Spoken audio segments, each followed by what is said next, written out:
As we get started here, let us recap a little bit, since it's been a couple of weeks since we sat down and played this game. Our illustrious cohorts from Orlustrin have found themselves in search of a meteor, a fallen star from the heavens that had cascaded across the skies during a shower of light and fire, basically.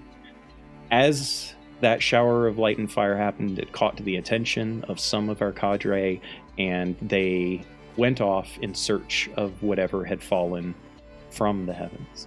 They brought along with them a older gentleman with them to help kind of guide them on this journey, and boy did they need his guidance, because they met all kinds of terror on this journey, but also a fair bit of wonder as well.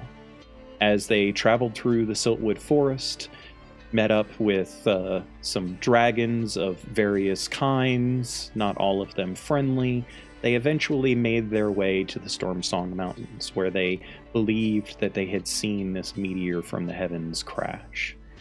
They found themselves following what appeared to be a thin column of black smoke rising into the sky. It took a great deal of effort to make their way along the treacherous paths, but in doing so, they became closer. They learned more about themselves and about each other, and I think perhaps there was a bit of coming to terms with a few things for them before they reached their destination, of which they are almost there. On this journey, they also met an interesting creature, a metal figure of sorts, humanoid in shape, made seemingly predominantly of metal and wood and magic and artifice, a wonder for each of them. They came to be able to communicate with this creature thanks to their friend Bren having, for some reason, a psychic gift, we shall call it. Curse, perhaps, that others might call it, but in this case, a gift nonetheless that allowed them to communicate with this creature that they came to know as Tig. Somehow connected to the fallen meteor, somehow connected to other individuals that may have been along the ride that are possibly now perished. They find themselves nearing the peak of the second mountain. The pillar of black smoke still rising, and as they rounded a corner, they caught sight of something new. Something that appeared to be a large waving bit of cloth, almost like a flag or a sail, perhaps. They could just catch the edge of it without seeing more as they rounded this corner within the mountain. So, my friends, I think we had left off with 80, perhaps, being the one to see this first. Tig had been leading the way. 80, do me a favor and roll a perception check, please. Oh, they can't hear you. Yep, that's because of the OBS crash. See if we can fix that. You said perception, right? I did in fact say perception, and they can hear you now.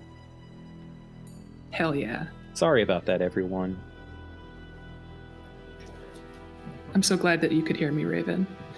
I do love to talk. That is a 13 for a perception. Okay. Over the course of the few hours between the time that you guys woke up and the point at which you have reached just now, 80 has been the closest to Tig. Tig has been leading the way, 80's been following close behind, and it's fair to say that 80 has picked up on something that perhaps the others might not have had the ability to notice, given the proximity. Tig has seemingly moved with more clarity, moved faster, had less hesitation about things, seems to be kind of able to perceive more the further up the mountain that you have gone. You're not sure what that means yet, but it's something that 80 perhaps was just taking notice of when she caught sight of this bit of cloth, this enormous reflective blue cloth that she now sees waving in the mountain breeze. It's also worth mentioning that given how high up that you all are in the Stormsong Mountains, you are much colder perhaps than you had been previously. If it wasn't for the fact that you had found all of those supplies that had fallen from the sky before, you definitely would not be where you are right now without feeling some pretty significant effects from the wind and the cold as it is. Some of you might still feel cold, but you're able to fight it off if you are.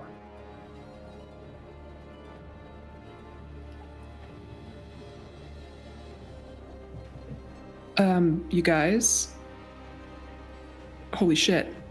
Look. I'll point out the cloth.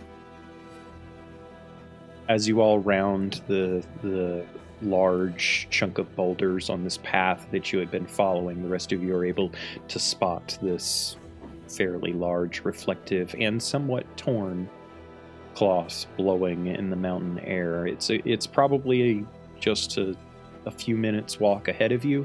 It's a little bit of a steep climb. Whatever is holding it up, you can see a large pole of wood, but whatever that is connected to is completely obscured by the rock at this point.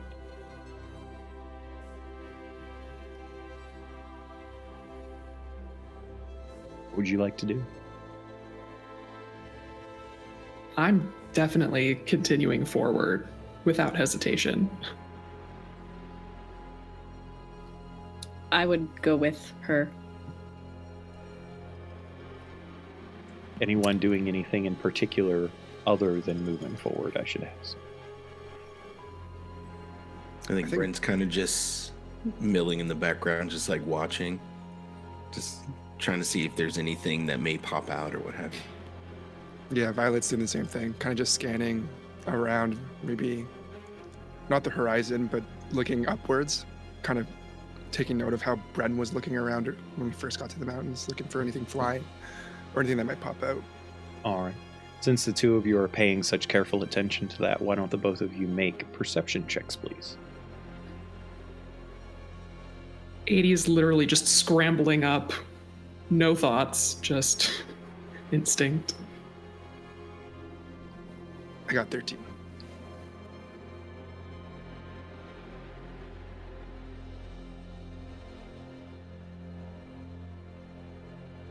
One moment. Did you fail to open dddice.com? No, I had it open, but I didn't.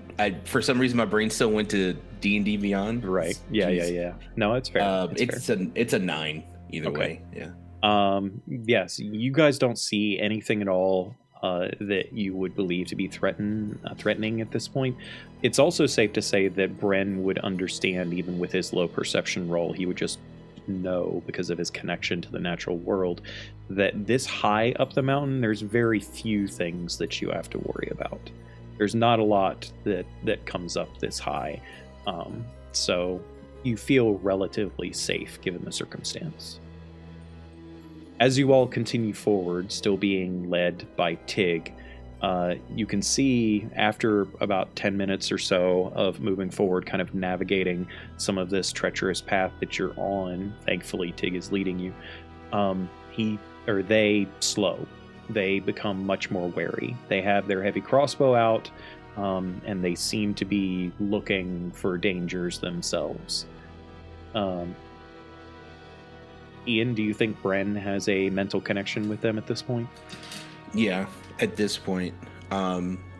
He would also have, like, because he grabbed a crossbow too, he would have it out kind of just pointing it around, like, Okay. Are any of you actually proficient with heavy crossbows? Not heavy crossbows, just regular crossbows. Yeah. No, I'm not. Yeah.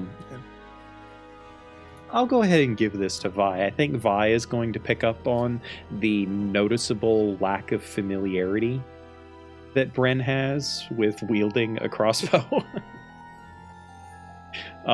He just looks a little bit awkward carrying it. Maybe Vi thinks that she would too if she was carrying it, right? Because it's big, right? It's a chunky thing. I think Vi is perhaps a little bit surprised at how easily Tig is able to wield them.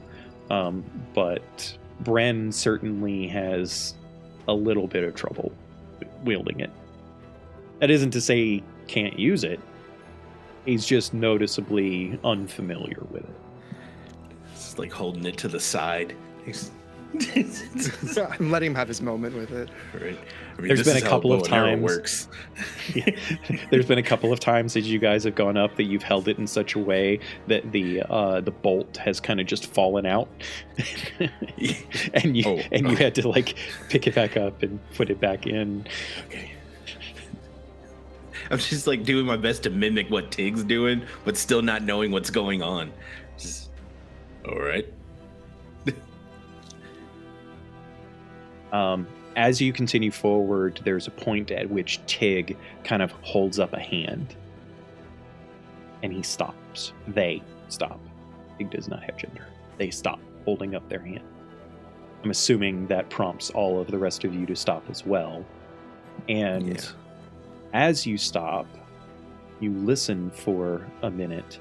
You can't see anything, but 80 having a fairly high passive perception, you are able to hear what sounds like scratching or something tearing at something hard. It's kind of like what's Mr. Babineau's cat's name? I'm sorry, I've forgotten it. Crowbar. It's kind of like Crowbar when he scratches at your window to come in.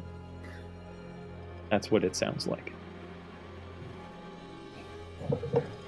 Guys, listen. What is that? I don't. How far are we from anything? Define anything. Like, you mean how much further do you have to go before you're going to see? Or like you think you're probably pretty close. The fact that you can hear it, it appears to be echoing a little bit, kind of rebounding off of perhaps some nearby rock. Like, are we within 30 feet of? Perhaps, yeah. I would like to cast Detect Magic. Okay, we'll come back to that in a second. Excellent. Is anyone proficient in nature? No, sir. Is the druid not proficient in nature? Nope. Okay. Given Bren's background as a farmer, I'm going to go ahead and give him a roll here. We'll call it a nature roll, even though he's not proficient. Go ahead and roll for me. If you were proficient, I was just going to give this to you, but since you're not, it's going to be on a roll. It's a 10. Okay. It sounds like birds scratching at something. The fact that you can hear it, though, is a little unsettling. Probably means that it's a potential big bird.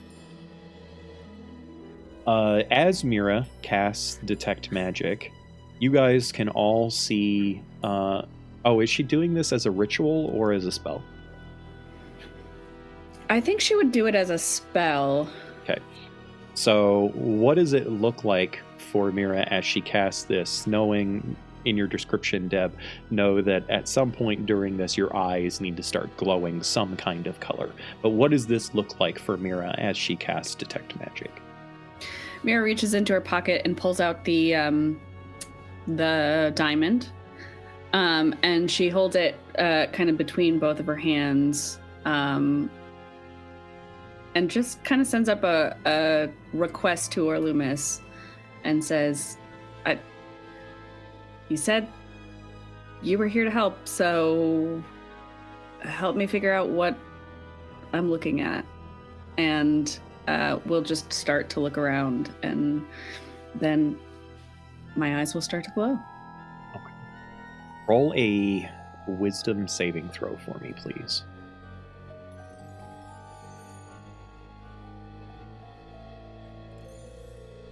$16. Nice. You feel warmth coming from the diamond as you invoke this magic. You've uttered this magic before, and it's always been strained for you to do before. You're always focusing too hard on articulating the words correctly, on trying to find the exact right intonations that you're supposed to do. You've tried copying the way other people do it before. It's always been just that tiny bit too difficult, or more difficult than it should have been for you before. And this time, it almost rolls off of your tongue with a practice and elegance that you're not familiar with. It kind of surprises you for a moment as you finish the intonation and summon forth this magic. All of you see Mira's eyes begin to glow with a soft light. Mira, you can actually also see, the rest of you can't see this, but inside of the crystalline structure in your hand that you're using as your spell focus here, you can see this twinkle of light, almost like one of the suns is inside of it in this exact moment, but only you can really see that. And as you look around, you find yourself amazed and awash in auras of color all around you. It's as if you were standing inside of the night sky as the beautiful luminescent colors of the northern lights washed around you. There's a moment where the rest of you see Mira kind of looking around, dazed and confused almost. But she quickly kind of gathers herself as she's looking around wide-eyed at this. I assume I'm standing next to 80. I'm just going to reach over and take her hand. What's going on? There's magic everywhere. That's very sappy of you, but no, I think you're right. mean, like, this whole place is awash in different kinds of magic. It's like there are different things swirling all over the place. I've never Just seen anything all over like up it. here? Yeah. Oh, that's cool. And we're standing in the middle of it. Ian, Interesting. I need to ask whether or not Bren is currently carrying a specific token, an item. Do you catch my meaning, or do I need to message you privately? No, he's got it on him. Roll a perception check for me, Deb. Oh, jeez.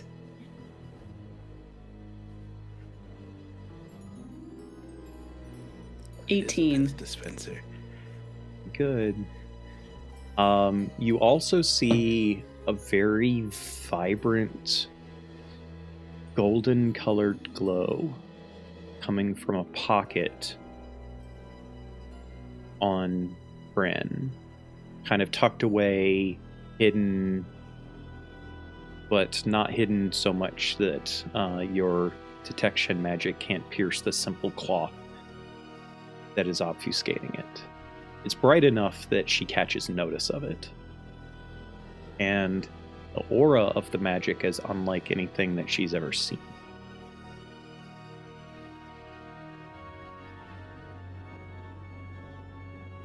I'm just gonna look at Bran What? What's going on?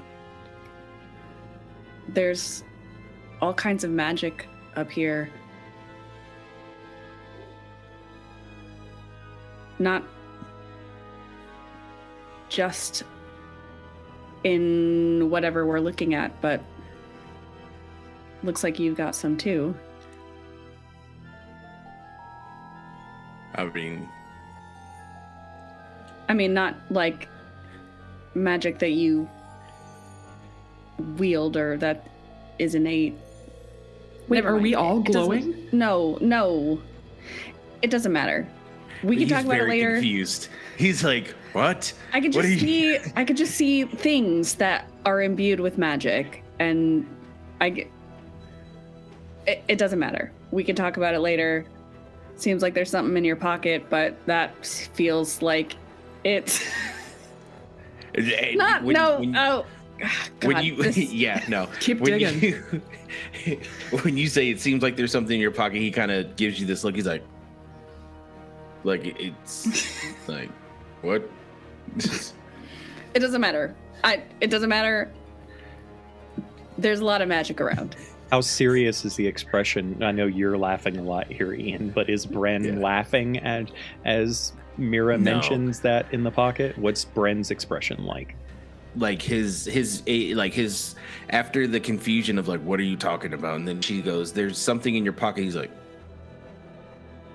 it's very stone, like not even blinking, just kind of looking at her with a very small hint of concern.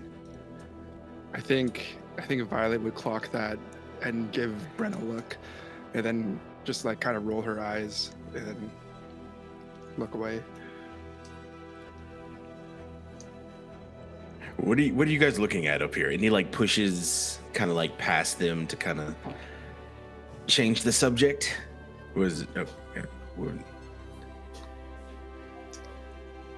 As Bren kind of pushes forward, he gets close to Tig. Mira is watching Bren go over, and Mira can also see Tig is glowing a little bit as well. Like, I think she already had surmised that it was a magical creature. But now she can see just how magical they actually are.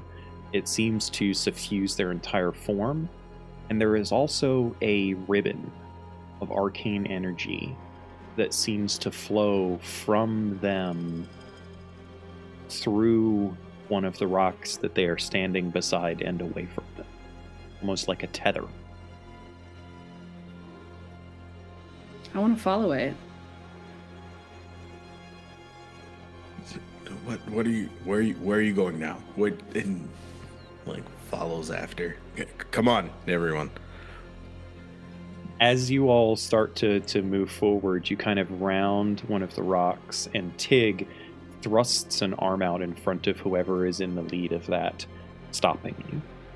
And Tig kind of turns their head, and you see them bring a single finger in front of their face, as if saying to be quiet. And with faintest, tiniest amount of sound, they start inching their way forward. You can just barely, even standing right next to Tig, you can just barely hear them creeping forward. I need stealth checks from everyone if you would like to go stealthy, which I assume you all do, and follow Tig's example. I guess. I'm going to Forget use that you do have an advantage from Raven. Yep. Sarah. Oh, Yep. no. Yeah! Hey. Natural 20. I'll take my 15. It's a Beth, 10. is that you rolling like garbage? That is on my second roll.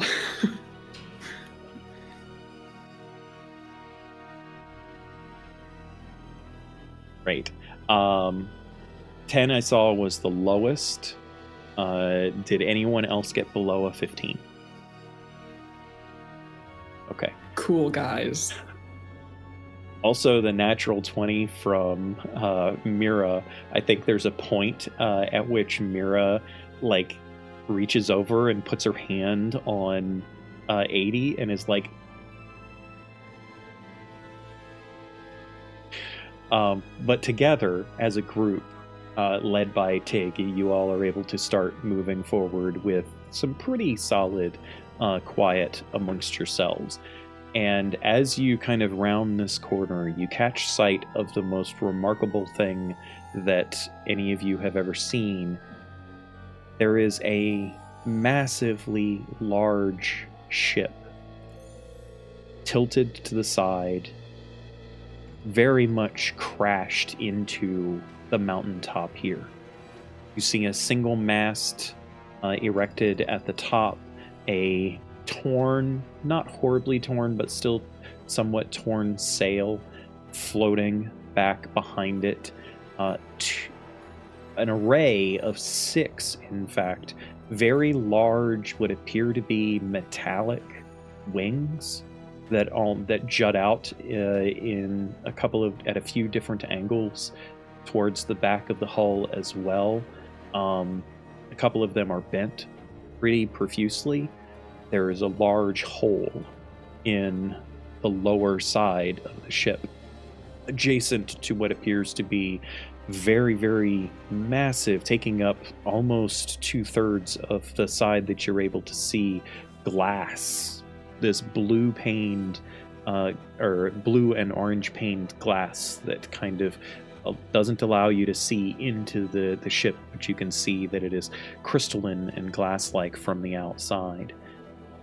Vi, I think, is most alarmed by what she sees, given she's had more experience perhaps on the rivers of the Imperium than the rest of you. She certainly lives on a boat, so she would have the most qualified experience to know what she's looking at. The rest of you are just confused. Vi is just amazed, I think, at this. In addition to that, however, as you guys are sneaking forward, you're moving from cover to cover, because Tig is able to point out, for those that don't see it, but several of you are also able to see 4 enormously large vultures that appear to have taken nest on the edges of this ship. You can see that several of them are attempting to tear sections of the ship apart to build themselves their own little nest here. Beth, I need you to explain a little bit for me how you would interpret 80's emotional sense in this at this time. Do you think that she would have that kind of open, or is, given the fact that there haven't been people around, and normally it's people proximity that kind of close her off, or that she purposefully closes off, or do you think that there's a chance that she is just by instinct completely closed off unless she sees something that would want her to open it? I think that on this journey, she has sort of left herself open. Partly just practically, there aren't a lot of people, so it's easy to do. Partly because she has already had some near-death experiences with her friends, and so kind of keeping tabs on everybody feels good. Go ahead and roll a wisdom saving throw for me, please. Cool. 21.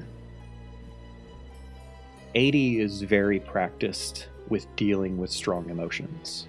She's done it a significant portion of her life at this point, and she knows when she starts to feel it to kind of shut herself off from it before it begins to overwhelm her.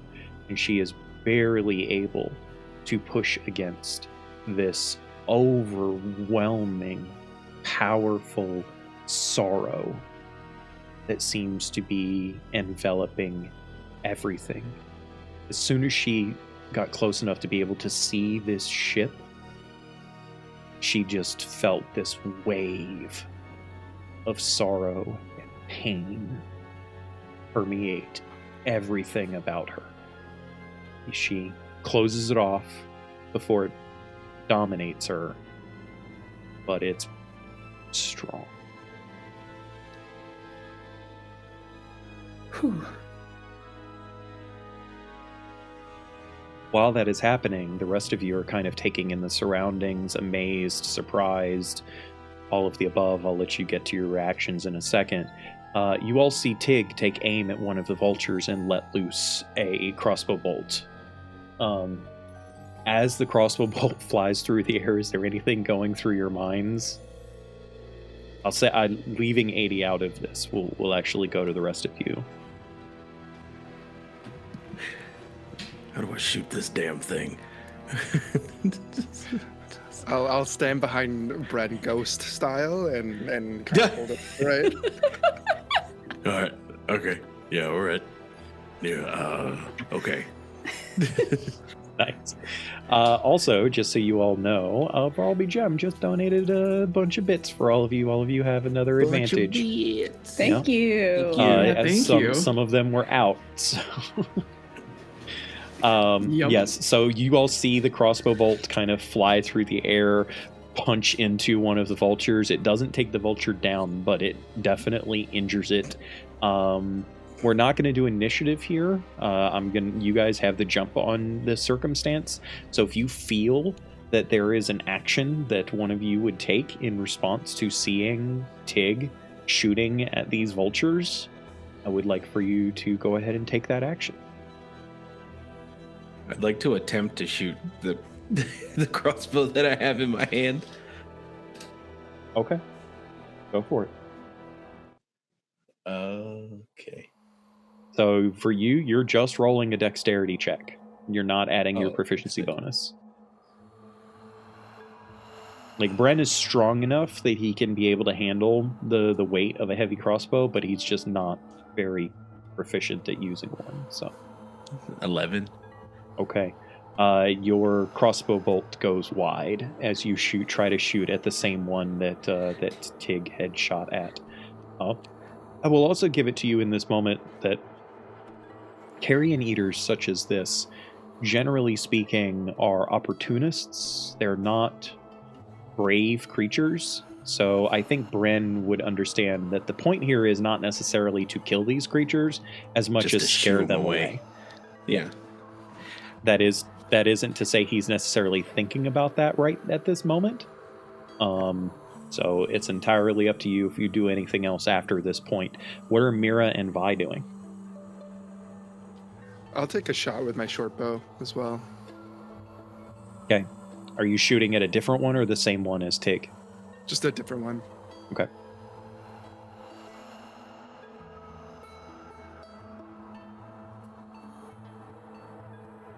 $17. You actually have advantage on this roll because they don't know that you're there and you are proficient with your weapon. Ian, you would have had advantage before, but because you weren't proficient with it, I didn't give that to you. That's a natural 20 from the advantage. You have sneak attack because you had advantage. Why don't you do me a favor and describe for me what it looks like as Vi slays this vulture? Or however inadvertently. Yeah, it was definitely unintentional. I thought we were trying to scare them away. Vi didn't necessarily know that the intention was to scare them away, though, and some part of her subconscious saw these creatures as a threat. So what is that like for Vi in this moment, Andrew? Imagine as soon as she looses the arrow, it just kind of goes straight into one of the necks and it just plummets. We'll say that this is one that was sitting in the very small crow's nest at the top of the mast. The arrow punctures this thing in the neck so hard that it actually violently gets thrown off of the mast, falling down the other side of the ship. You've lost sight of it, but you're fairly certain that its dead body is now rolling down the mountainside. What about you, Deb? What does Mira do? I think I would see everyone else shooting at these birds and kind of panic a little bit and send off an Eldritch Blast. Okay.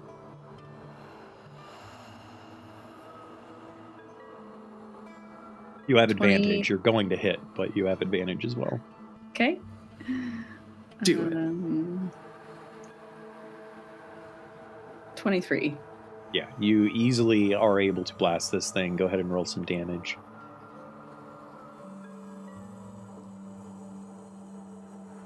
$10. Okay. Yeah, your bolt just this ribbon of arcane power just flies out of your fingertip and like a arcane missile of seeking slams into this bird. A bunch of feathers kind of fly off of it. You all are able to hear simultaneously a roar of squawks and screeching noises from these creatures. Not the one that you killed, of course. That one's not making any noise, but the other ones seem to be making noises in response. I still have detect magic up, I think, because has it been 10 unless minutes? No, it has not. Unless you unless you do something to break your concentration, you absolutely have I it. think I'm like temporarily dazed by the brightness of the spell because like I've never cast it. Brings up another point too. Yes, absolutely. I think there's a moment at which Mira kind of is focused so hard on using this magic to get rid of this threat, and then she sees it kind of erupt from her fingertips with detect magic up and is able to kind of see all of the arcane power within it, the school of magic, the strength of the spell, the fact that this is a heavy blast because it was max damage, right, coming from her fingertips. She is very shocked by what she sees. And then also she hit a creature that was basically sitting on the edge of the ship that had been like tearing apart some fragment of wood or some other, trying to construct its nest. And as it strikes in that vicinity, it hits the creature, but there is a ripple within that, the aura of magical light that is surrounding everything. There's a ripple through that is almost like something breaking across water that she's able to see as well.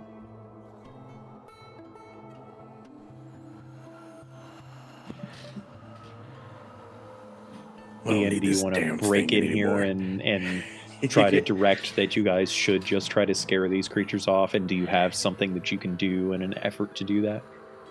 Yeah, so he just tosses the heavy crossbow aside. He's like, "This is stupid." And he's like, "We don't necessarily have to kill him, although damn good shot." Looks at Vi. We just need to kind of shoo them away. And he looks at everyone. All right, I'll do it. And so,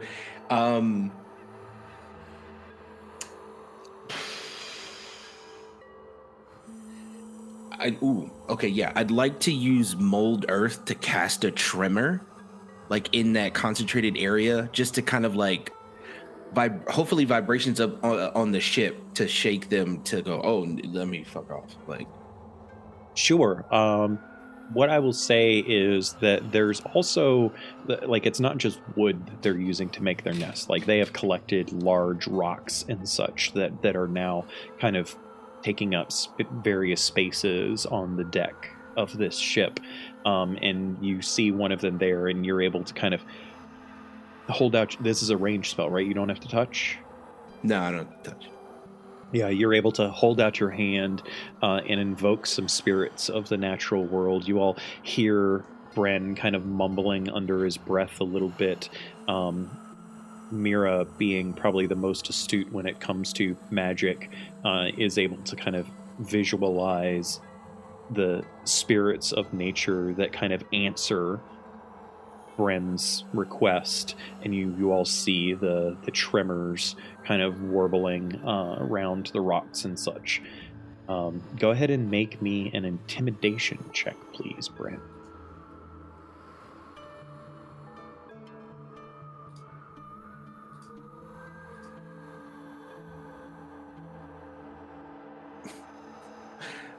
It's a 10. Okay. The beast that you were doing this to immediately flies up into the sky and starts flying away. That is one of them deceased and one of them obviously scared. I'm still allowing you guys to act before potentially coming to them. If you all manage to scare off the last two before that, good on you. We'll go ahead and go to 80.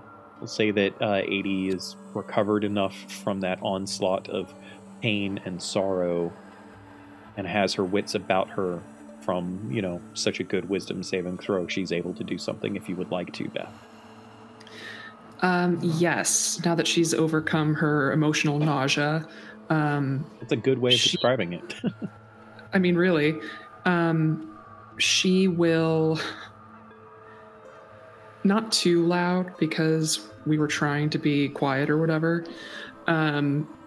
She's going to just sort of like open her arms up big and just sort of like run towards them to try to just shoo them away. Hey, bear! Hey, bear! Yeah.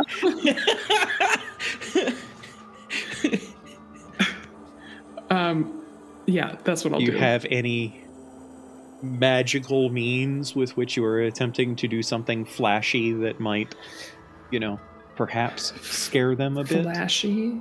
Sure. I can do flashy. Yeah, because right now, according to Glassjaws, you're just trying to give them a hug. No. Which might be scary. Who knows? I'm frustrated and I'm scaring the birds. Can I send out, I'm still going to run at them, but can I send out a mage hand and just sort of like try to push a little bit, like encourage? I know it's like, it doesn't, it can't do much, but it's just going to push this vulture over. Yeah. What does 80's mage hand look like? Ooh, that is a good question. Like much of her magic, it's sort of pearlescent and it has like, you could see little colors in it, but it's mostly like very white. So it kind of looks like a gloved hand that is like, it's sort of see-through, very ethereal looking, but it's definitely a hand and it's definitely pushing birds. What color is it? White-ish. Okay.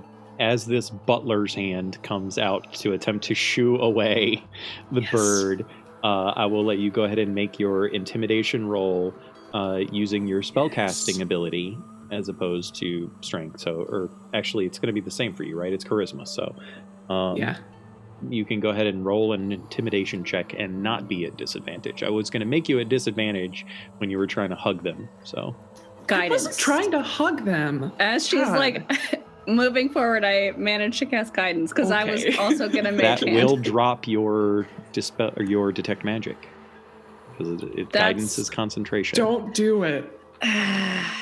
I'll cast guidance then. Sure.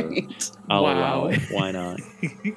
What do I get with guidance? D4? A D4. You also still have that advantage from Varlby Gem, just saying.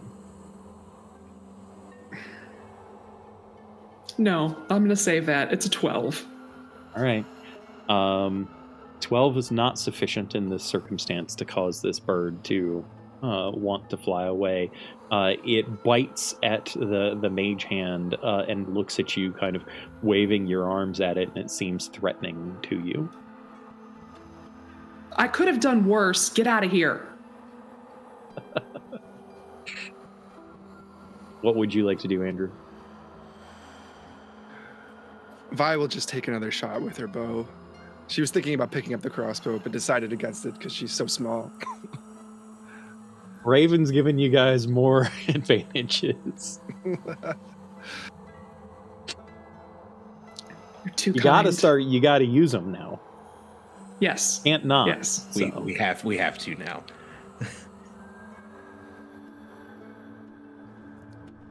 It's 22. That's a hit.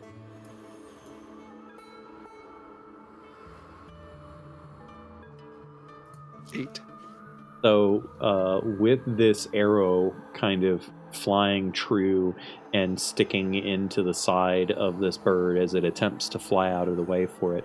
Why don't you go ahead and give me an intimidation check on it, and we'll see if you are able to scare it off with the threat of pain. 15.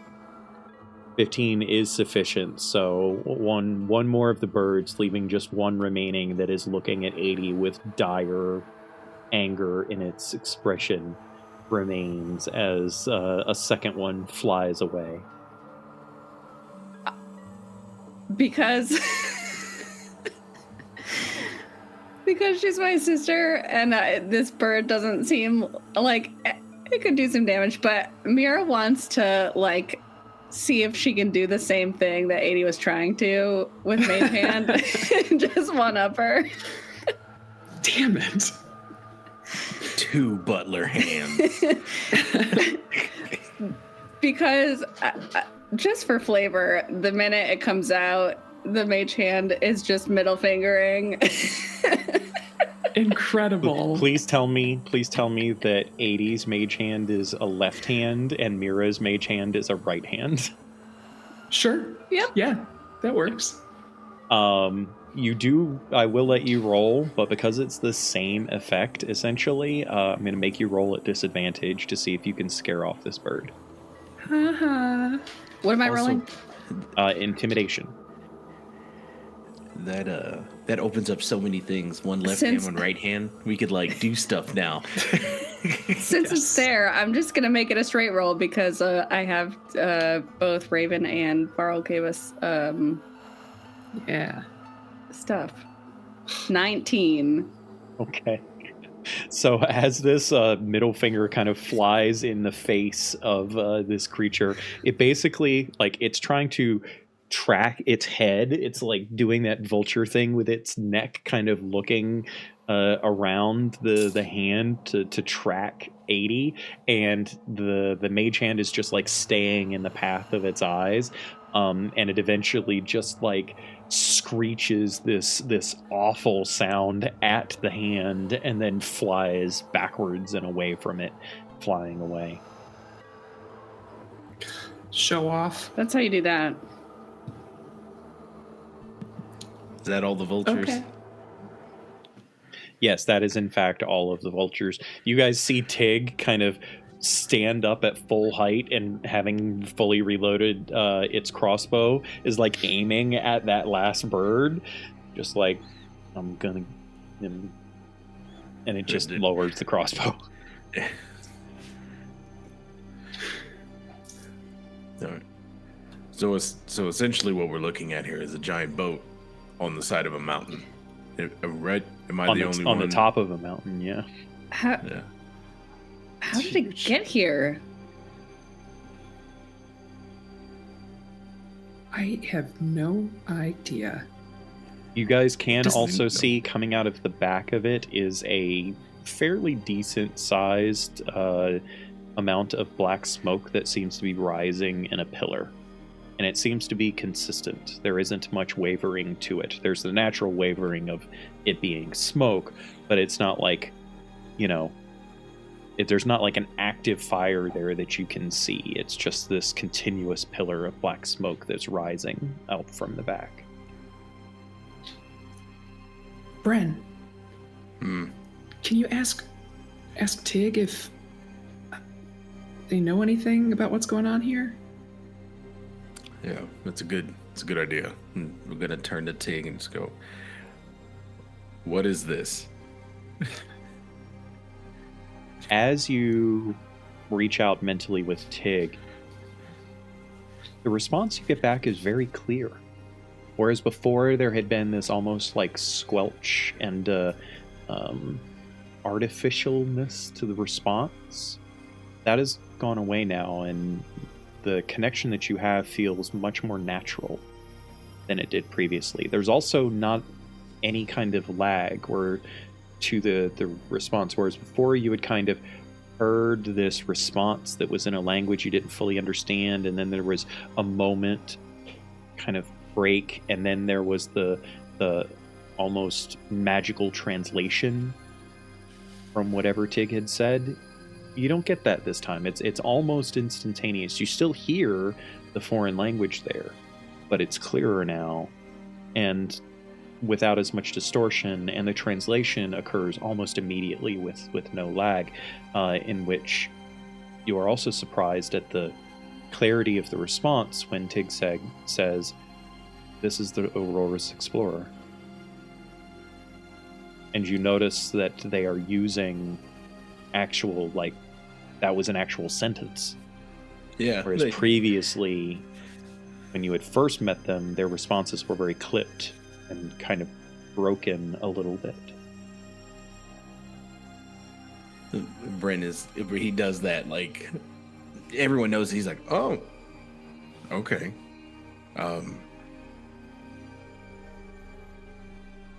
Okay, were you on this? Is this how you got here? Oh, yes.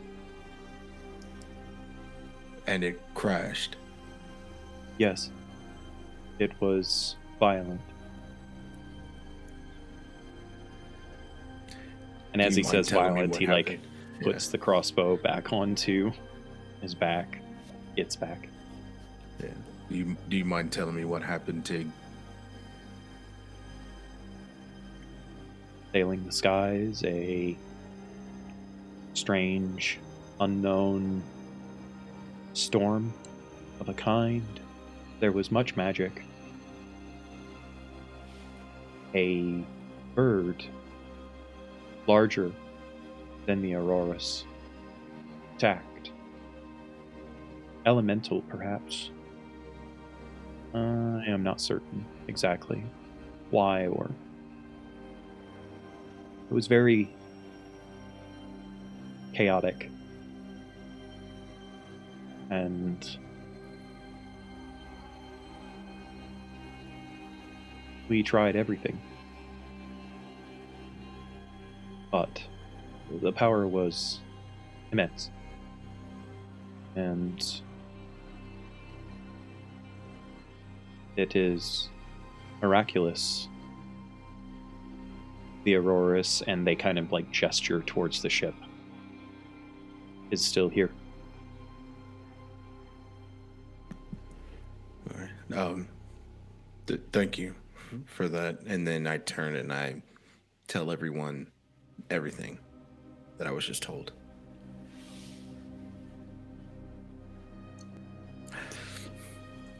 Tig said this thing was flying.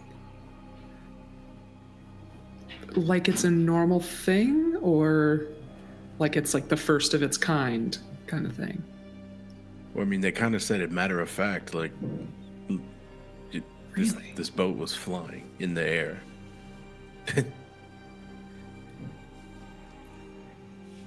That's amazing. From How? where? How? This is a good question. Sorry, and I turn back to Tig and I ask them. I go, where were you coming from, and how is this able to fly? Is this normal where you're from? Or? And you define normal. Are there many of these around that just fly like this every day? I hope so. Were you all the first? No. No. Okay. Where were you coming from? And what were you trying to do? Our most previous path took us from Cartasia.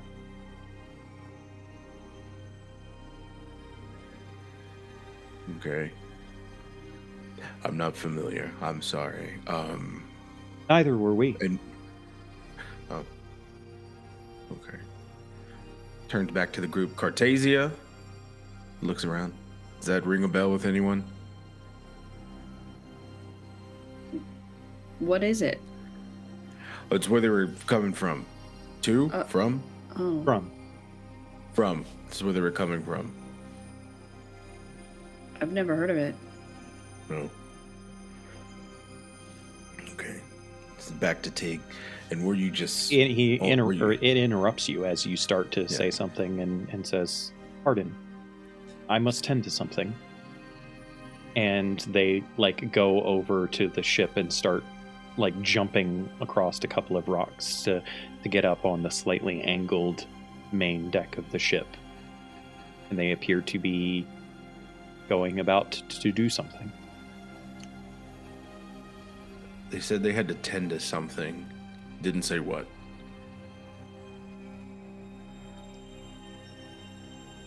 As you all stand to look around, you can see that this ship is quite large. Vi, perhaps you've seen on the rivers before the few warships that the Imperium has that are mainly used for transporting large numbers of troops. And this ship isn't quite that large in length, but it's got several decks to it, which is almost unheard of in river barges and the like. Most river barges are perhaps 2 decks in total, below decks and above decks, and that's it. And this one appears to have many more than that. It's at least got 3 below, from what you can tell. The fact that its hull is designed the way it is surprising to you, where you're more used to kind of a flat bottomed hull. This one is more rounded, as if it could cut through water at great speeds. But again, you're up on the mountain. It's shocking to you. From this perspective, all of you are also able to kind of take in the surroundings a bit more. Miro, with your detect magic up, you're able to see that there is more magic coming from the back of the ship than the front, although there is a distinct, powerful aura of magic that seems to be kind of flickering in and out at the front of the ship, seemingly around what appears to be some kind of a cannon. You've only seen them in drawings before. It's not something that you've ever seen up close. And this one is weird because it has an enormous crystal embedded in the front of it, rather than something that shoots crystal or in a projectile, or maybe it shoots the crystal. You're not sure at this point. You guys are able to see that the ship is heavily damaged. There's definitely some structural integrity problems going on. You can almost hear the creaking of wood from it as it sits, as the howling winds kind of surround everything and blow across it. You can hear the ship groan with each howl. And another thing of note is that just off to the side, there are many mounds of rock in a row. 7 in total. And it's fairly safe to say that you would understand them to not be natural and to very likely be some kind of a burial mound. Although that's not a common custom in Imperium culture, it has been known to be done in some old mountain-dwelling tribes. Miko, the wave of emotion that I felt initially, did it feel like it? I don't know. Like, did it feel like it was coming from people, like it normally does? It had no discernible source. Oof, it was almost like this place is a place of sorrow. Good to know. Seeing all of these things with the boat, and Bren is actually very interested in looking at it. He knows the group that he's with, and so he turns around real quick and he goes, "Okay, all right. So this is why we came up here, and I know we want to see what it is. Please be careful. This thing looks like it's going to fall apart at any minute, and we are still on the top of a mountain. Okay?" Okay? Got it. Okay. All right. All right. Don't take anything that looks like it could be dangerous. Don't just fucking be careful, okay? This may be a good time for you to use your disc. Huh? Maybe we should, I don't know, pair up in case anything happens. Buddy system. Perfect. Just, again, top of a mountain, flying boat, could break at any time.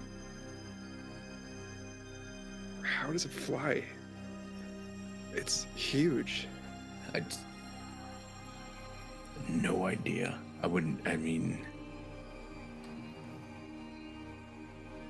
It's got I think Mira is kind of drawn irresistibly toward the big glowing magic in the back, and she's just like tuned everyone out and is going to slowly start making her way forward. Okay. Are you going to inspect it from the back, or are you going to get on the ship to inspect from inside? Get on the ship. Okay. There is a very large hole on the side. It's cluttered by debris and rocks. It's as if when it crashed, there was a heavy boulder that kind of punctured the side of the ship. Mira could crawl through that, or she could do like similar to what Tig did and kind of climb up the mountain and get onto the main deck and look for the way to get down below decks. What would be Mira's preference? I think she would go through the hole and not try to follow Tig's way. All right. Go ahead and give me an investigation check, please.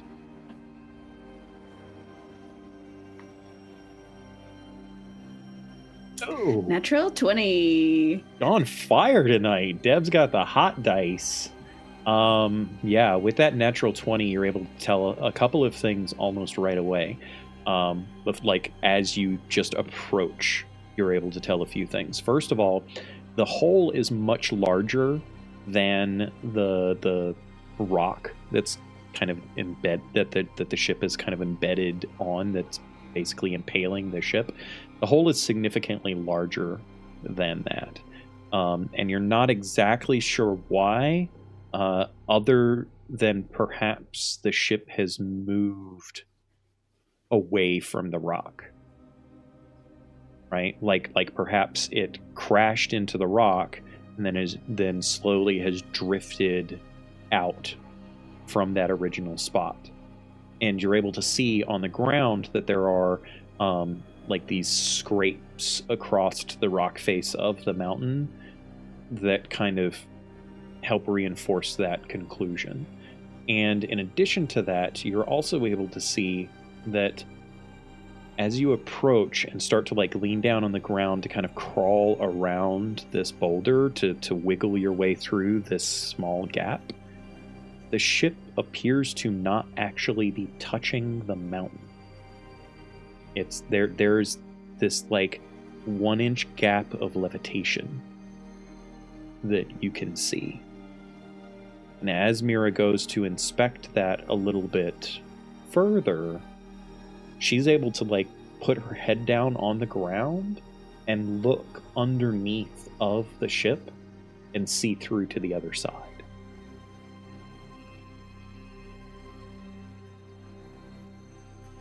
The ship is still flying? It's not touching the ground. What? I can see all the way under it. Then you should probably back away from it. Nope, sorry. Fuck. Okay. You see Mira kind of disappear into the hold of the ship. You are entering at the lowest point, towards the front of the ship, so you are immediately surrounded by what appears to be a small section of just chaos. It's you see a few places that appear to perhaps once been where someone had slept. Like there's hammocks that are only partially attached to the side of the ship, and whatever some amount of the storage, the materials that they had in this bottom hold of the ship, there's a few crates and such, have almost all been kind of thrust forward.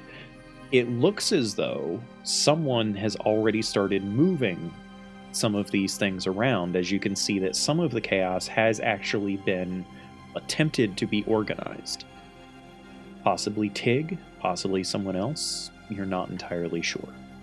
As you kind of weave your way through this, using the detect magic, this aura of sight that she's able to draw upon, Mira is able to very clearly see towards the back of this lowest hold of the ship appears to be a fairly decent sized room just radiating with powerful magic. There's also a ripple to it, a wavering, a difficulty that the magic is having at keeping itself stable. Go ahead and give me an Arcana check as well.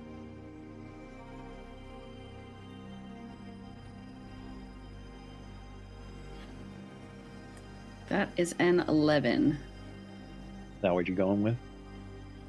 No. Use that advantage. That's better. 23. Significantly better. Mira is seeing the most complicated array of magical auras that she's ever seen in her life.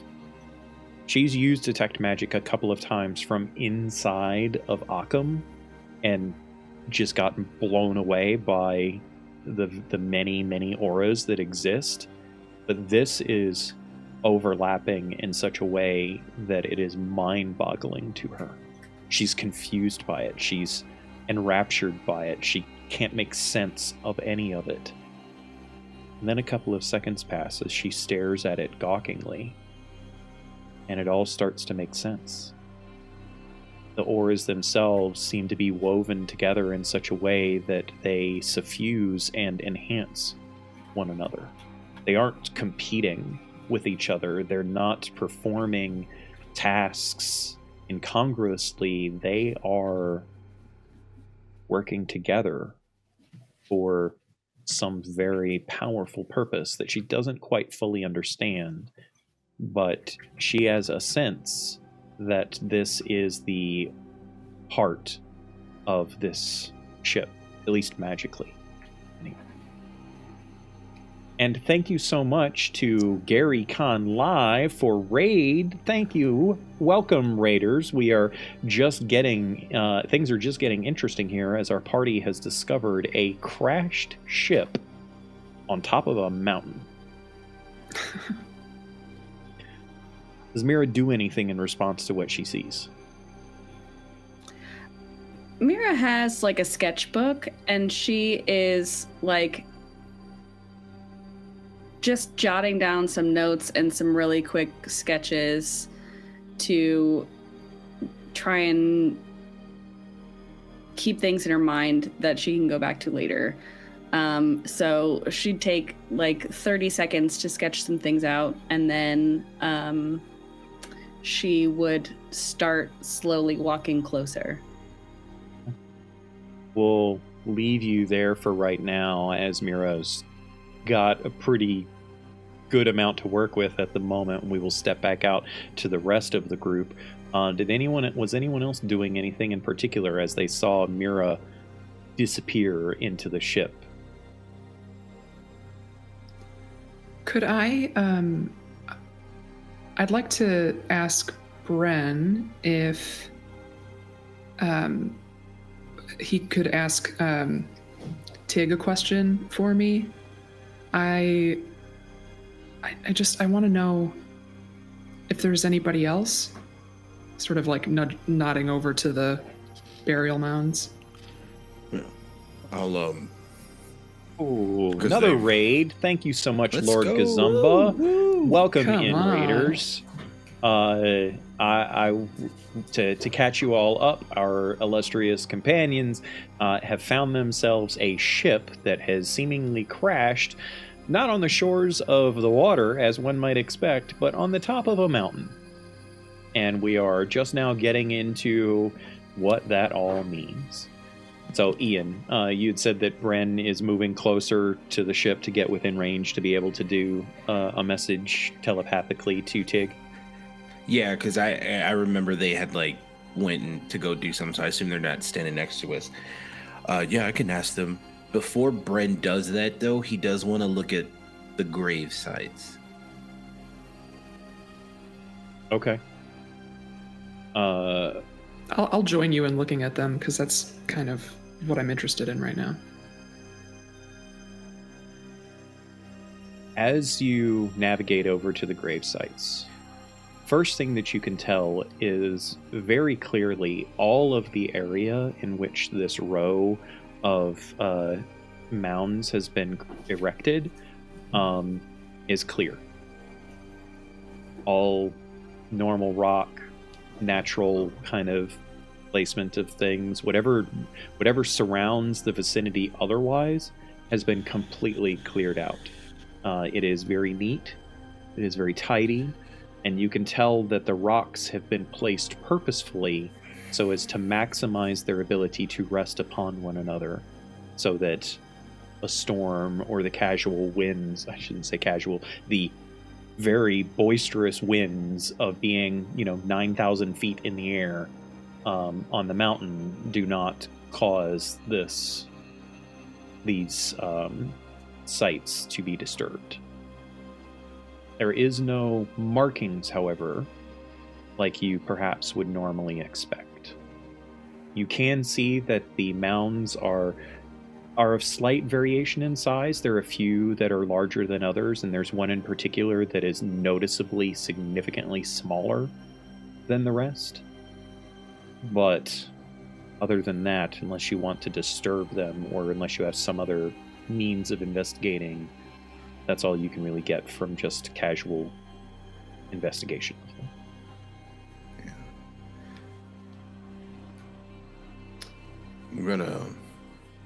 I'm gonna go talk to Tig.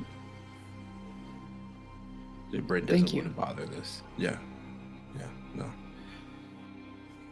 He's gonna go and find Tig. Okay. Does 80 want to do anything while she waits?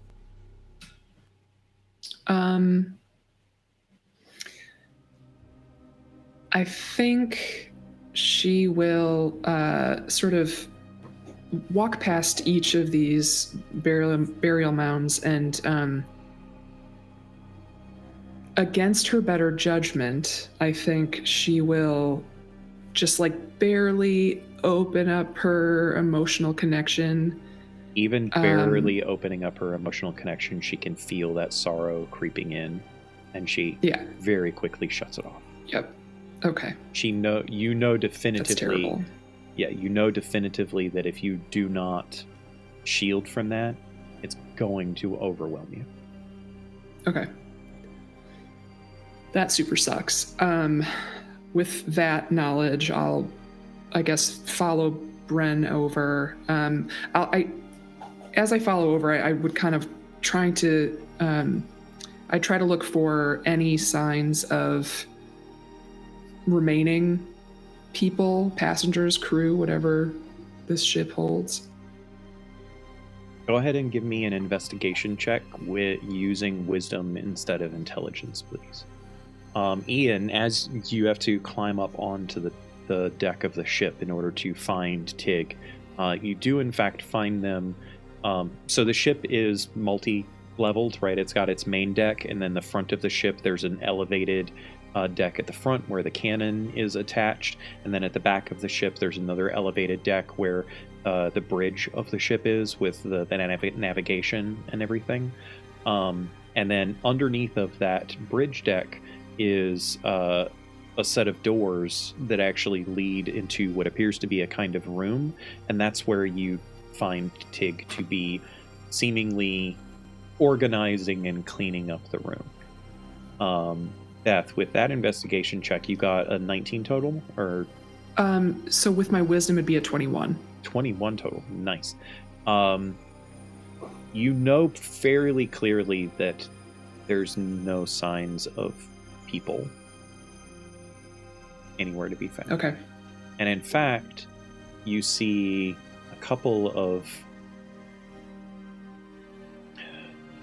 unsettling bloodstains in a couple of spots on the ship. One in particular on the mast, seemingly very, very large, as if someone's skull had been crushed into the side of the mast. Ian, as you kind of duck your head into what this room underneath of the bridge, you see Tig seemingly going about the room, tidying up. It's a mess in here, but this is what Tig is doing. Opening myself up to Tig, soon. Why are you still cleaning? Tig doesn't stop what they're doing. Every other time that you've communicated with Tig, they have stopped what they're doing and looked at you to focus upon you as you talk to them. They don't this time. They just continue working. But you do still get a response, and almost there's the subtlest hint of melancholy to the voice that comes back. The voice is still neutral, relatively. The voice has always been neutral. But there's just this tiniest bit of melancholy as they say, the captain would not have liked the mess.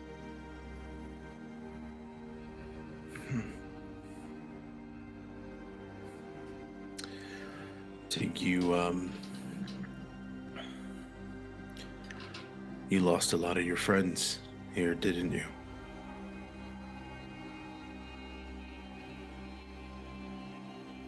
We lost family.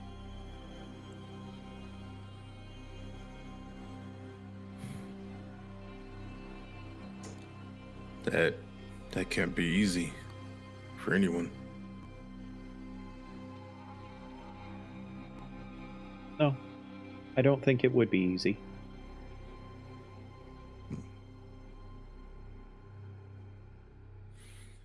The crew were very close.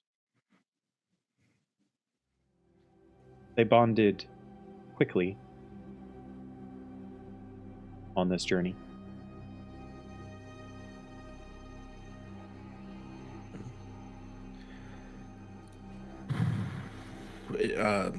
Just with that response, like already knowing the answer to what 80 wanted me to ask. Can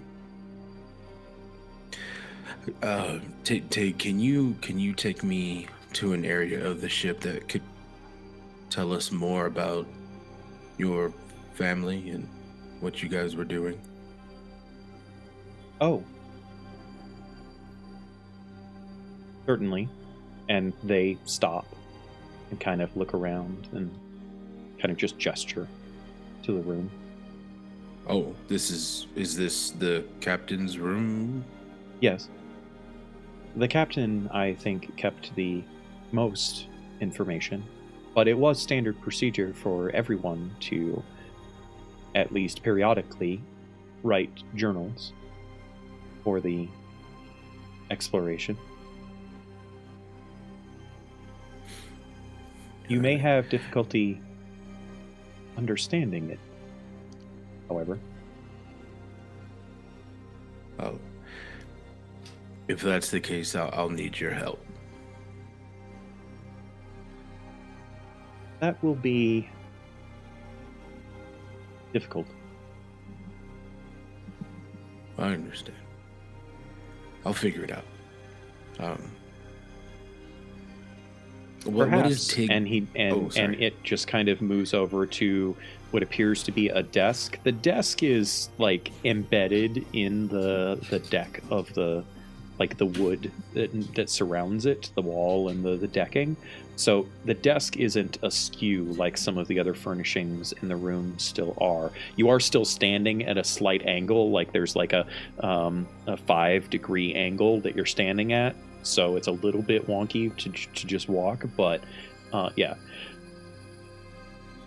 But Tig kind of goes over to the desk, and you see them open up one of the drawers. It appears as though the drawer has a lock on it, but it's not locked. And Tig just kind of opens it and retrieves a very intricate leather-bound book of fairly substantial size, not quite perhaps as large as the book of arcane knowledge that Mira showed you previously that she carries around, but it's still a pretty substantial book nonetheless. And Tig walks over and hands it to you. Thank you. I open the book and I take a peek. There's quite a lot of writing.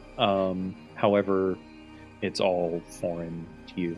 You have no semblance of what language it is written in.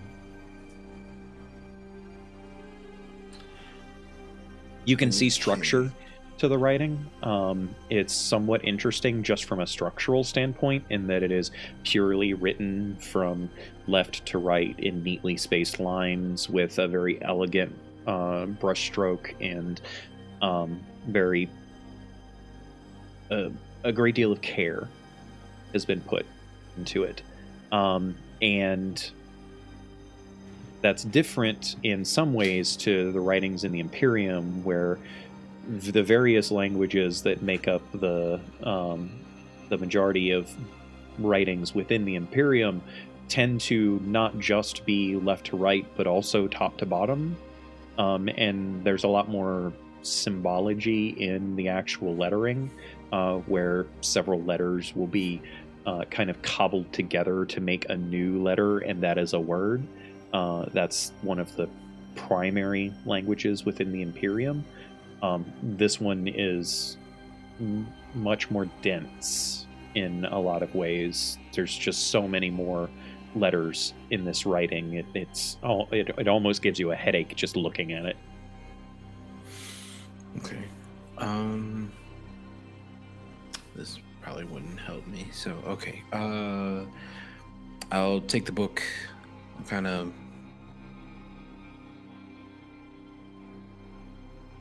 But you know what? No, I think in this moment, Bren would still try to do that. He's going to open the book. He's going to kind of grasp on it a little bit, and he's going to use Identify. Okay. You can tell very clearly in using Identify that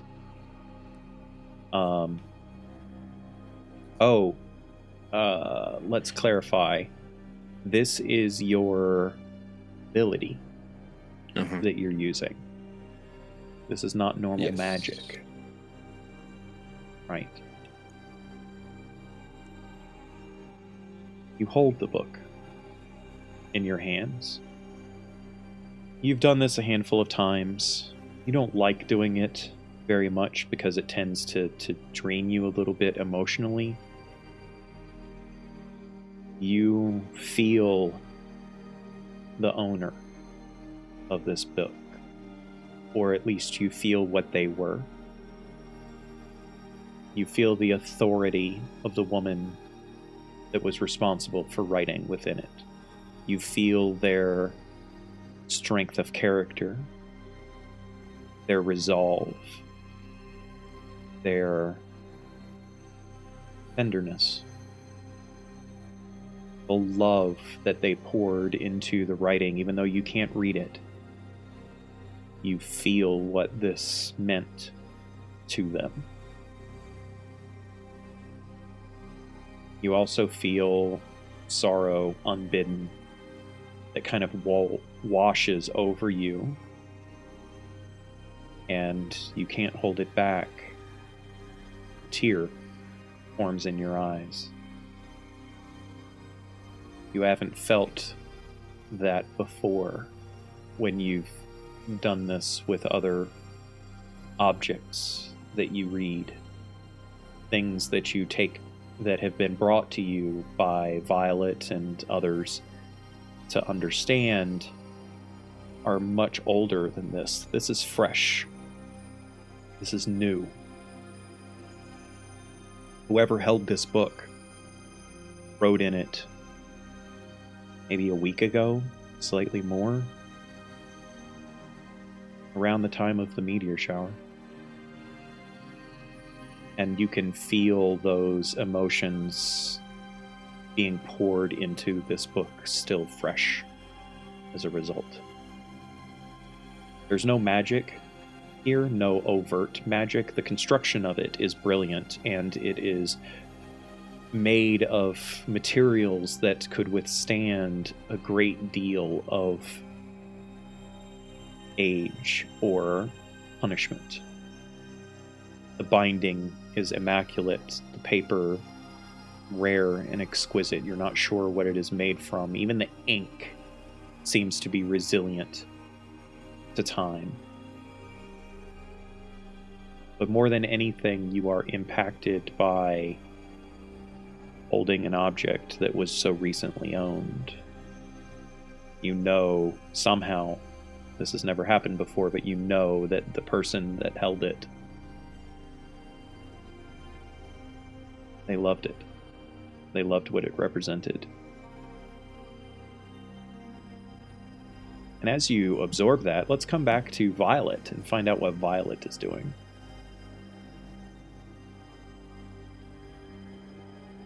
Yeah, I think as Violet saw Adie and Bren pair off and go towards the grave sites, she would have ran in and to try to find Mira to, I don't know, find someone to stick with, and she seemed the most excited about everything. And I think that's, with the amount of amazement that Violet's feeling, I think she would probably want to go find Mira and talk to her about it. Okay. Easily done. Violet has a great deal of experience being a scavenger, in going into places that she's never been before. And so she follows Mira's path easily and finds the same thing that I had described before. I think, though, that Violet is a little bit more entranced by everything around and not so much the back of the ship, because A, she can't see the magical auras that Mira is seeing, but also there is so much value in everything around her that she sees. Like, all of the things that this ship was carrying could be sold for untold amounts of money to the right people. And so I think that she's a little bit thrown off by that. Also, the ship itself, despite its damage, is miraculous in its construction. She's never seen anything made like this before, and she's lived on riverboats, and she has sailed quite a bit in her young life. This is unlike anything that she's ever been seen, especially from the inside. It was a marvel from the outside, and she's even more blown away from the inside. She sees Mira kind of standing about the middle of the deck, looking towards the back of the ship and furiously scribbling down some notes. Mira, this is incredible. Have you ever seen a ship like this? I mean, I've seen like big, I don't know, like warships and stuff like that, but this is probably something in between that, and I can't believe it's up here. I can't either. It's amazing. The magic, it's more complex than anything I've ever seen. It's incredible. Do you know how it's floating? It's complicated. I'm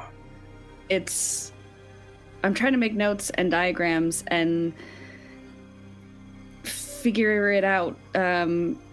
Some of it I think is beyond me right now, but Well, maybe we should go find like the crew quarters or something. I'm sure there's crew quarters somewhere, or I don't know. Maybe we could find out if they were hauling something. We might get more information that way. Maybe we can see if there was a cargo hold or anything like that. It's worth mentioning, Violet knows very well she's standing predominantly in the cargo hold. I think she has enough understanding of ships to kind of see that. And also she sees a couple of spots towards the front of the ship that very much remind her of her own living accommodations on her barge, where people have set up like hammocks and there's some personal cubby holes embedded into the side of the ship. So there, at least to some degree, there's only a couple of places here, but to some degree there's some crew cabin here along with the hold. Do you want to go snooping? Yeah, give me just a second to make sure there's nothing here, no diagrams or anything, and then yeah, let's go find some information. Violet will wait till she's done. Yeah. Mira finishes kind of inscribing what she can see from an arcane perspective. She's not really going to be able to do more unless she goes towards the back of the ship, like, fully. But she also knows that there's some kind of smoke from somewhere that is very likely coming from that angle, so she's probably a little bit cautious from that. In the meantime, Vi, you investigate to this area, and very easily you're actually able to find a couple of what appear to be small leather-bound books with some writing in them. You have no idea what they say or anything, but you find them interesting to say the least, just from the fact that somebody wrote in them. And it's not in the same way that it's not like a chapbook or anything like that. This appears to be the kind of thing similar to what Mira has in her own hands right now, where she's documenting something. She finds a number of personal possessions that she feels could be valuable. Certainly from an emotional standpoint, they would have been valuable, and everything that she finds, every little trinket, every new cubbyhole, every new spot that she discovers in this very relatively small space reminds her of home.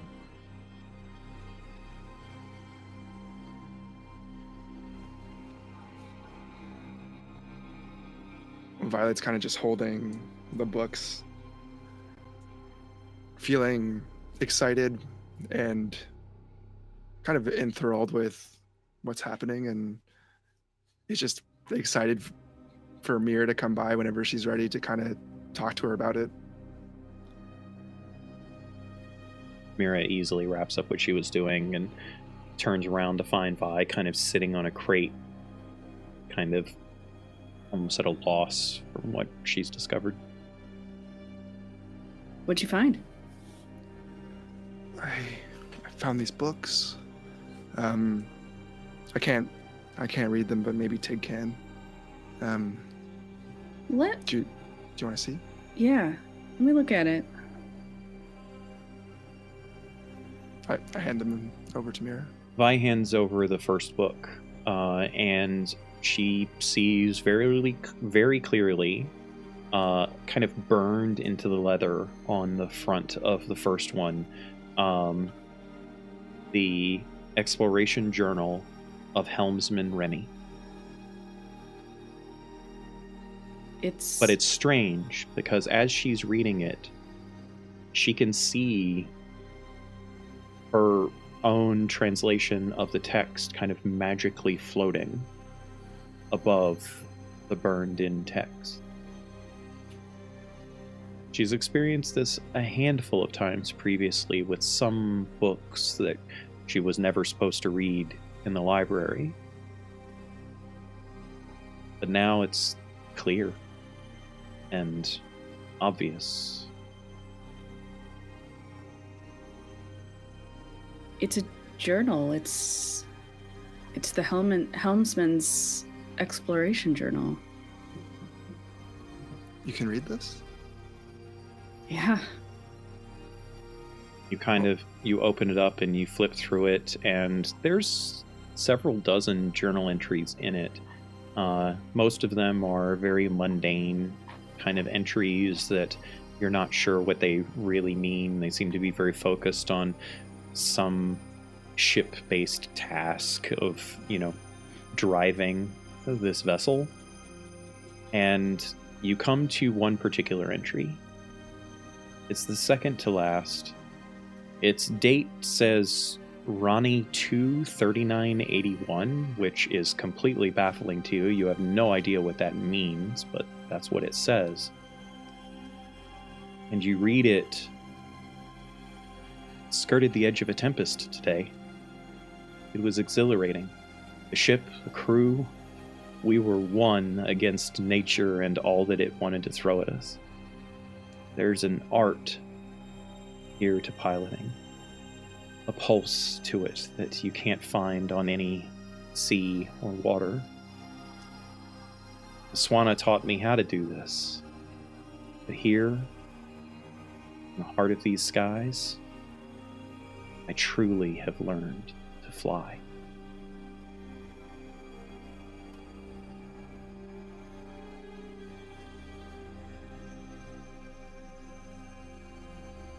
I would have read that out loud. So they were flying. They were flying. They were flying. The date doesn't make sense. I've never heard of that. And the year is... it's some calendar that the Imperium doesn't keep. What do you mean? I don't know. I can see little bits of, it seems like place names in here that I've never heard of. What are they? Ysterra is one. I've never heard of that either. Remy seems to talk about Ysterra quite a lot, and being as well read as Mira is, I think she puts together relatively quickly that whoever this helmsman Remy was, they were probably from Ysterra. At least that's their birthplace. There's a few entries associated to this other place that you heard mentioned, Cartasia. Remy was in particular kind of fascinated with the colors of the place, whatever that might mean. Could that be south of here? I mean, I've never left Orlestrid, so but you and 80 have gone other places. We've traveled a lot. I've never heard of these places.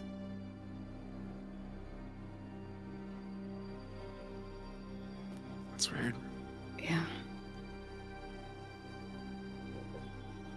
You look at the second journal, and it's made identically to the first, as if this was like a standard issue book for these crewmen. And this one is under the name of Taven, who appears to have been the navigator of the ship. There's a lot of entries here associated to some annoying elf by the name of Philbin. And you get a couple of other names of people that you believe were also on the crew, Kaylee and Sylvie. Taven seemed to be into music. There's a number of pages that actually has very noticeably and recognizably, ironically enough, in relatively the same format as most music from the Imperium, written out bars of musical notes on the various pages.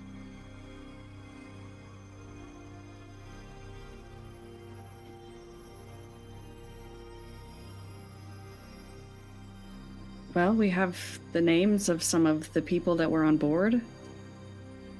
Is that? Did you say there was music? I think I might have saw a lyre somewhere. Yeah, there is musical notation in a number of these pages, and it seems fairly similar to ours. Mira or Vi will go and try to find the lyre that she had saw earlier. Find it. It's a bit banged up.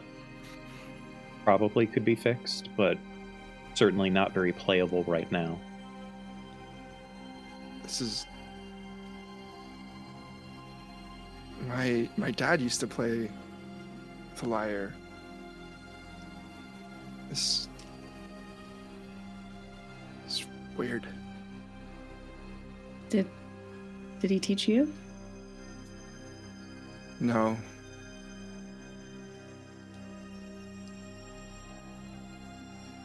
But I guess is what else is in there? Like, let's read the next one. And she's like a bit more excited.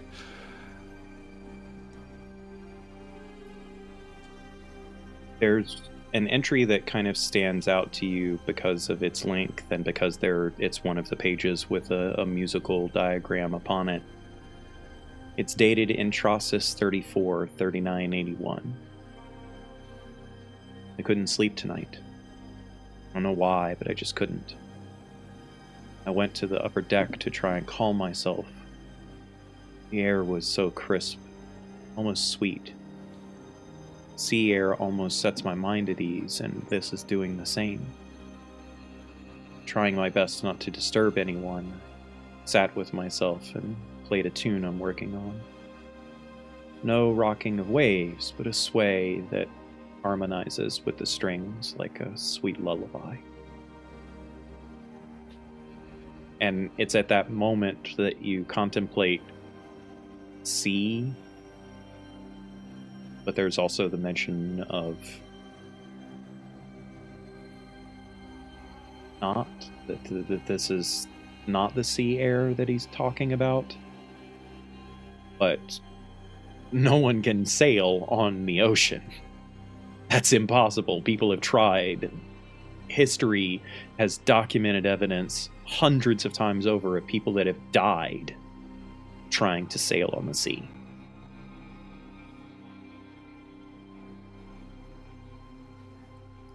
There's also nothing out there, right?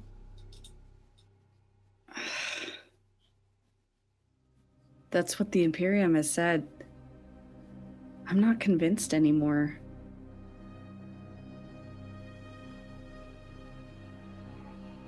I mean, in that dream, Vim Real did show me other places. What if they came from those places? What if they flew over the ocean?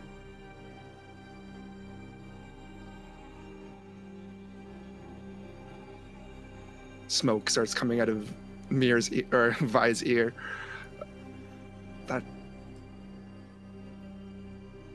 can't be possible, right? We've already seen the impossible today.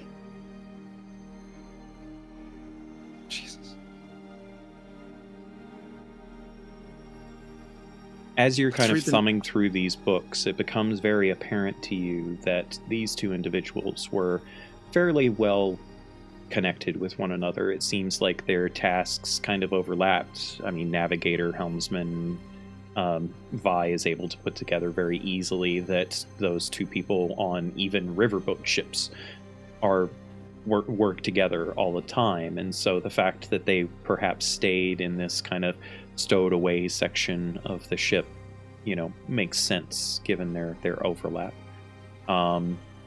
Amongst everything else that you find down here, however, you also notice another book.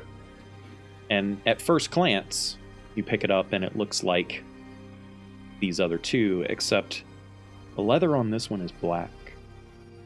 And the inscription on the front of it was probably burned in, and you just can't see the burn marks, but it's heavily scarred into the leather. And this simply says Branvin on the front of it.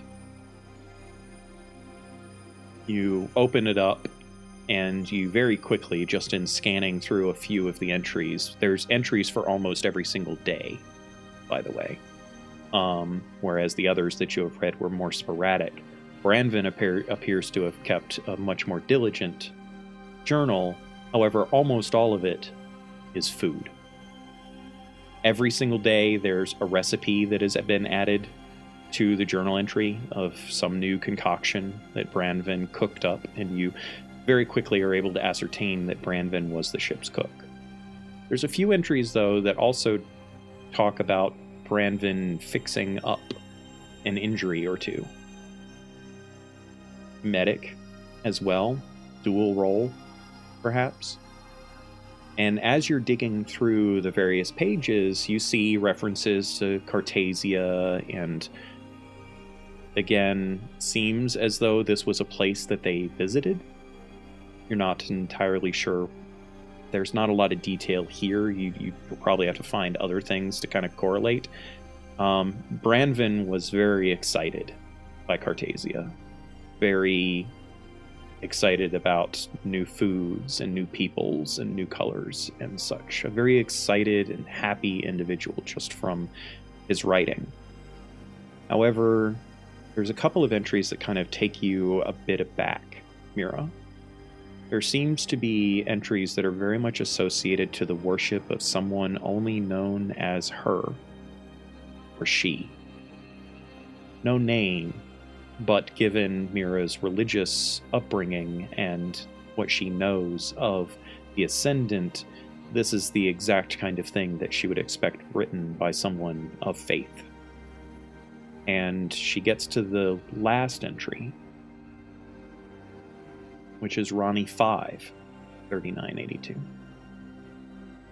And it simply says, "She has bade me silence, knowing what will come. My heart aches knowing. I honor her always. Their spirits will guide anew. Waiting, it's harder than knowing." And that's the last entry. But you notice very clearly that one of the other books had an entry for Ronnie 6. This one stops at Ronnie 5.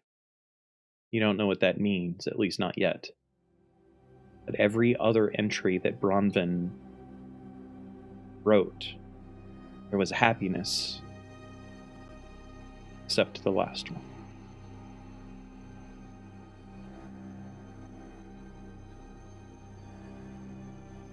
It seems like this person knew what was coming.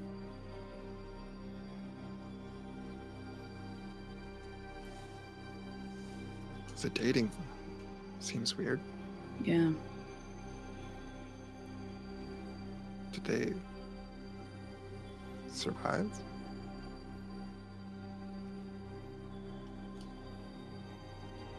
How many hammocks are there in this room?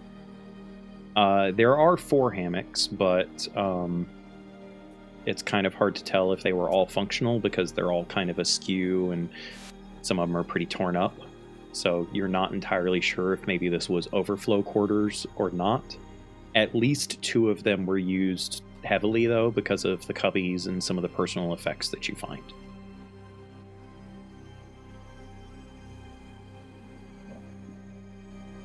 While you guys ponder that, Beth, come back to you. Okay. Katie has been kind of lingering around the vicinity of the mounds, the burial mounds. She's kind of been feeling the pushing of the emotions of this place upon her. What does she do?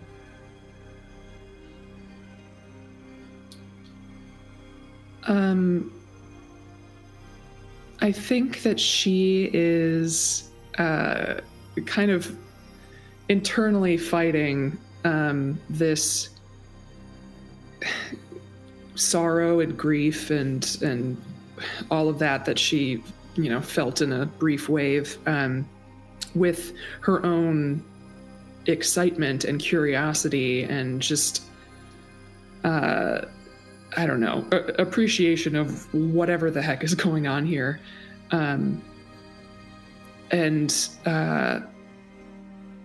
If, looking around, if there's no trace of other people aside from blood, I think she'll observe the area, and try to like fill in the gaps of what a day might be like here. Like trying to notice things that are unique to this ship.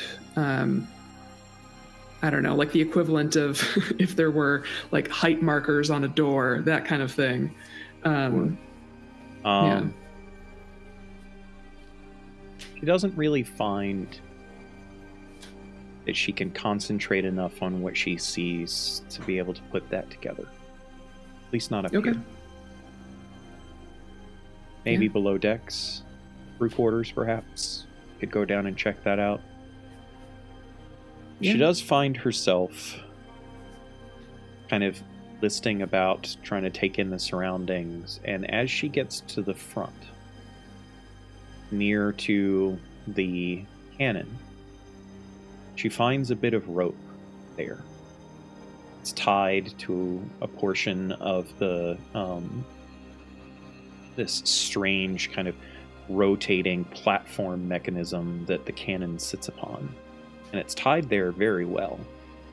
The knot didn't come loose, and she can see at the other end of it a loop that very likely was wrapped around someone. And just beside where that tie hangs, she notices with her good passive perception that she has, something has been carved into the wood. She can't really read it, but it looks like letters to her.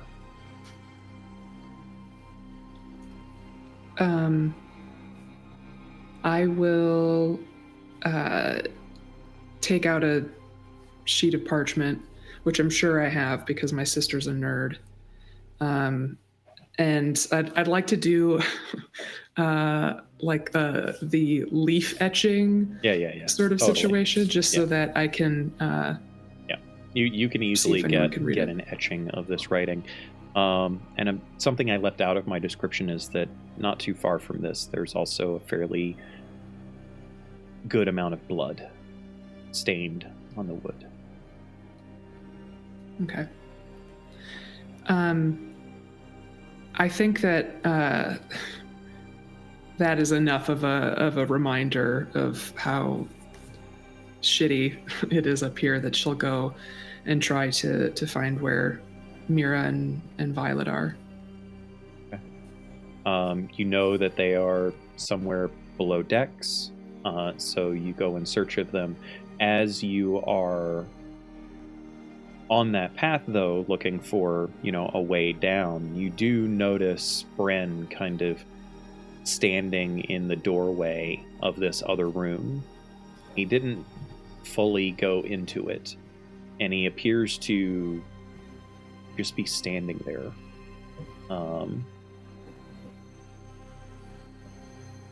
He seems troubled. Hey, what's going on? Bren is kind of shocked out of his experience. Invoking his psychometry that way is a very mind-numbing experience in a lot of ways. It requires a great deal of concentration, and he almost loses perception of his surroundings when he uses it. But as the psychometry kind of fades from his mind, he very quickly catches back up, and he sees 80 standing behind him. 80 would probably notice a lingering bit of magical aura that kind of fades from across Bren's face as he turns and looks at her. Sorry, I didn't mean to scare you. No, it's fine. I was just talking to Tig. They're having a moment, I'd say. Yeah. You see the book in Bren's hands, open. He notices it's open and he closes it. He's like, "Well, Is that something important? yes, but not for our purposes." Okay. You don't have to tell me about it. It's fine. Couldn't even if I tried.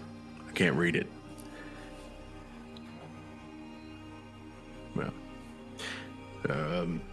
maybe your sister can. She had some luck with those crates when we were down the mountain a bit. See if she can read it. Bren, I do know. Mm-hmm.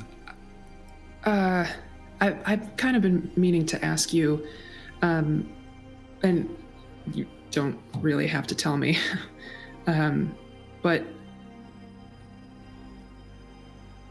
I haven't really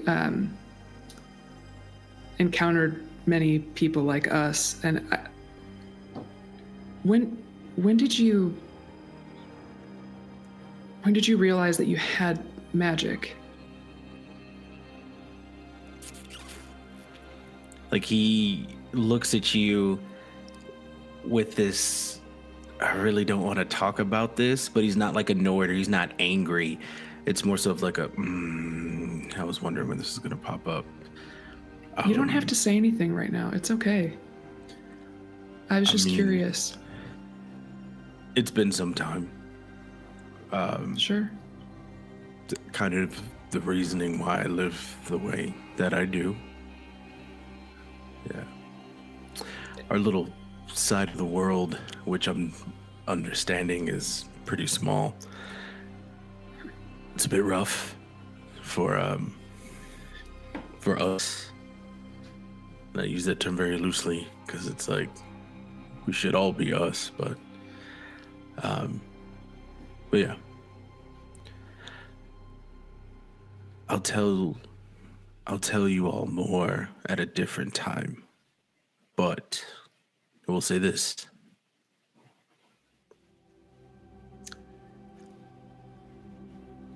You shouldn't be afraid of it.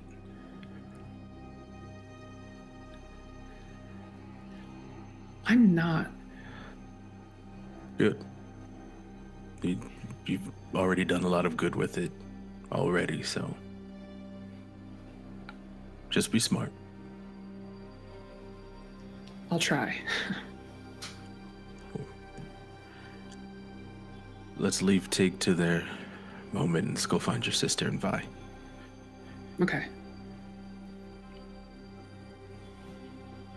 Not too Tucks the far book away. from the doors of the room that Bren was standing in, you see just beneath the stairs that there's stairs on either side of the ship that kind of lead up to the bridge, and just behind those stairs are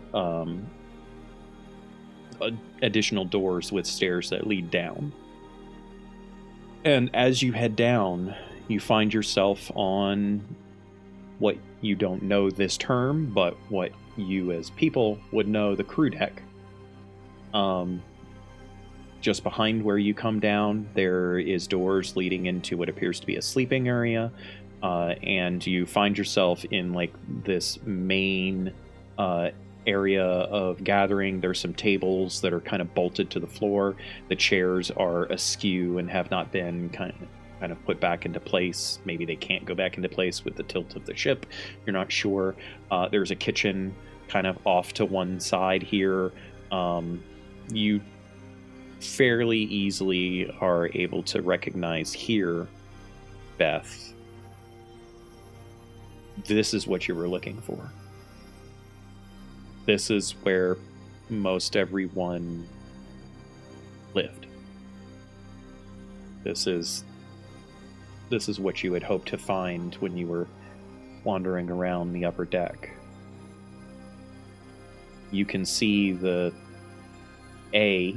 destruction, right? The violence of the crash is noticeable here in how everything is just disorganized. But you can also see a few telltale signs of interesting ways that they've made their mark.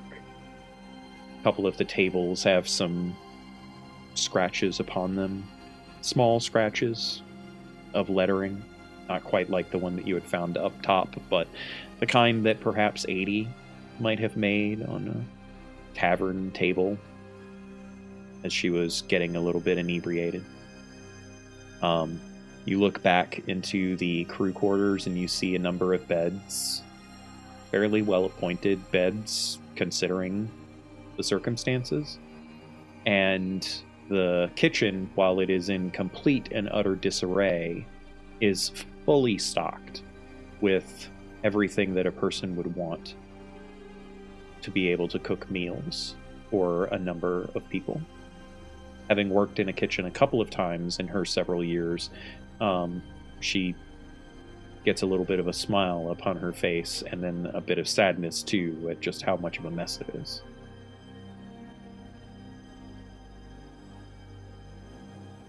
Down here, she's also able to look out the glass. From the outside, you can't really see in, but from the inside, when you look out, it's wondrous.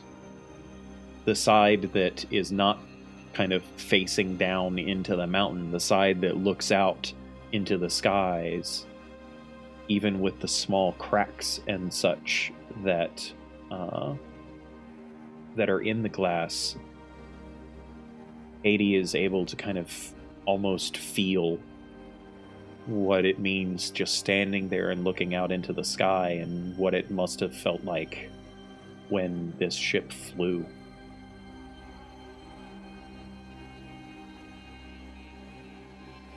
I think that's exactly what she was hoping to pick up looking around here. You all can hear some talking down below. You know that Mira and Vi are talking with each other. Just to the side of one of the tables, there's a hatch that is askew.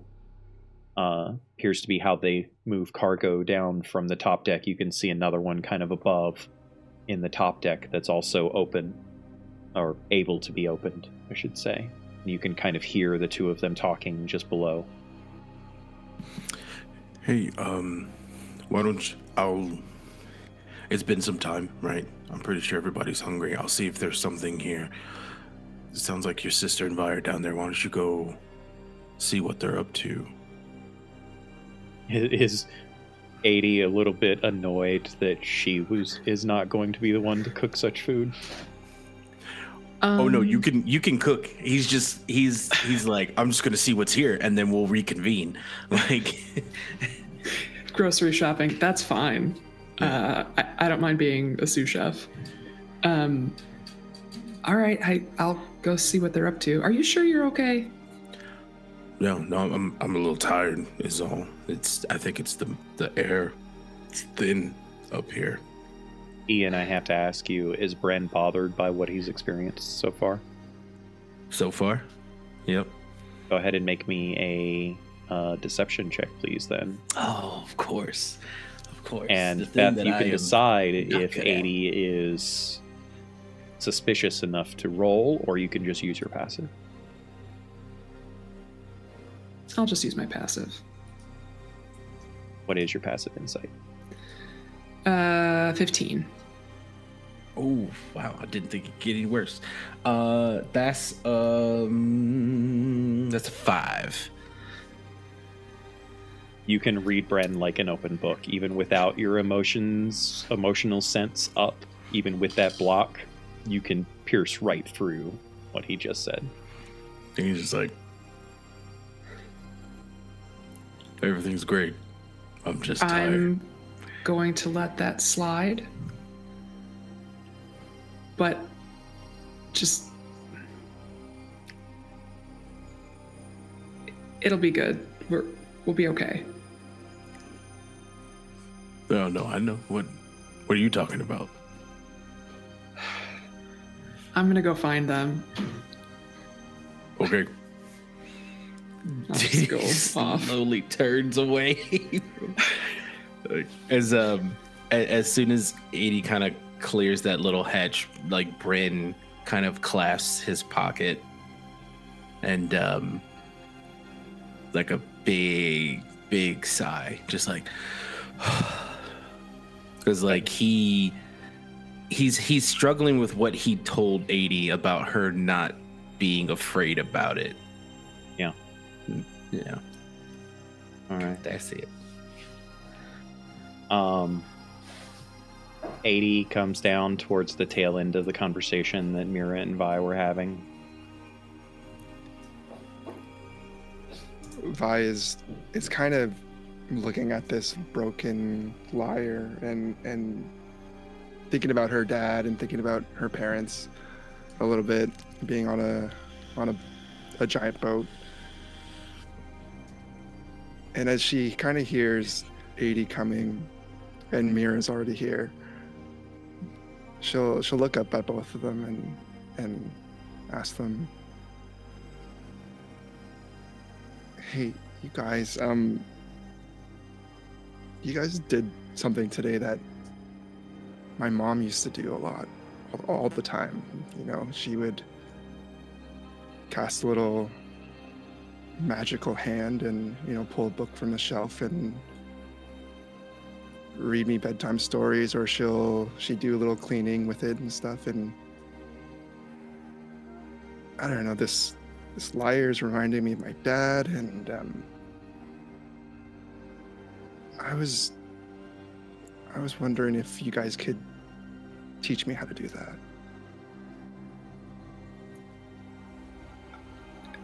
Yeah. I have no idea how to do that, but I'll try.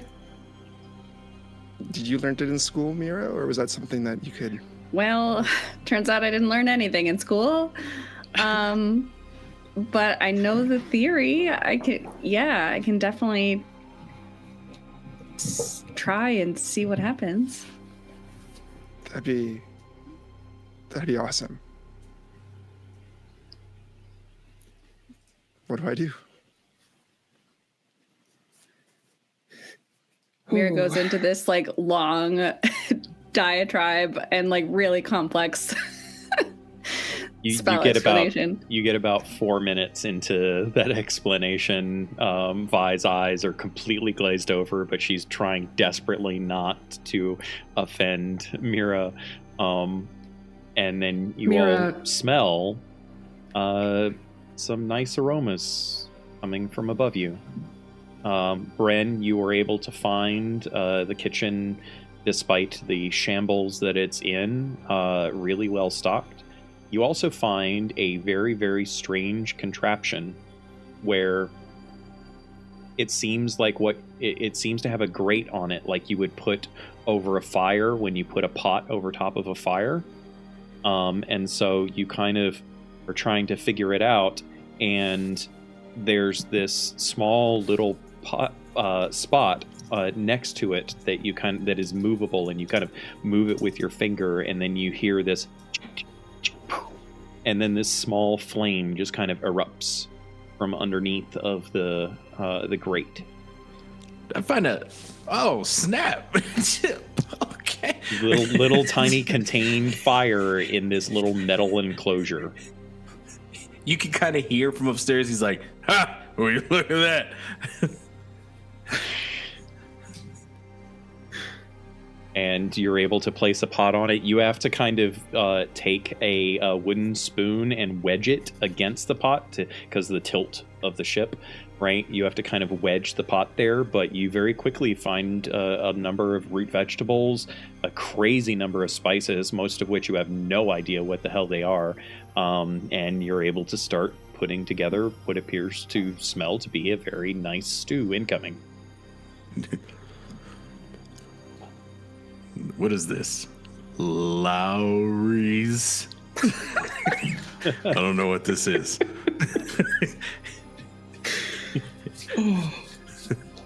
Gold, man. So the rest of you kind of just moving things along. The rest of you make your way up.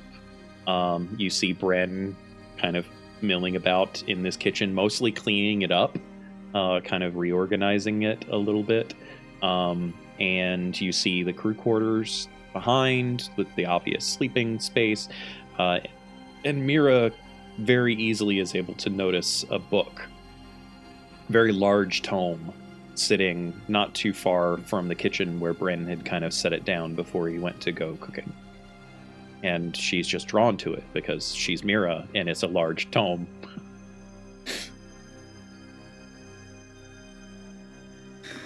I definitely go over and look at whatever is kind of burned on the front and then flip it open. There is no inscription on this one. Go ahead, Ian. Bryn kind of turns around and he goes, I found that with Tig. I think that belonged to the captain of the ship. Oh. We found a couple others downstairs. The helmsman, the navigator. Okay, this is wild. They use a different dating system than we do. Dates that I've never heard of. They talk about places that I've never heard of. Based on one of the journal entries, I think they came from somewhere else. Like, obviously they came from somewhere else, but like across the ocean somewhere else.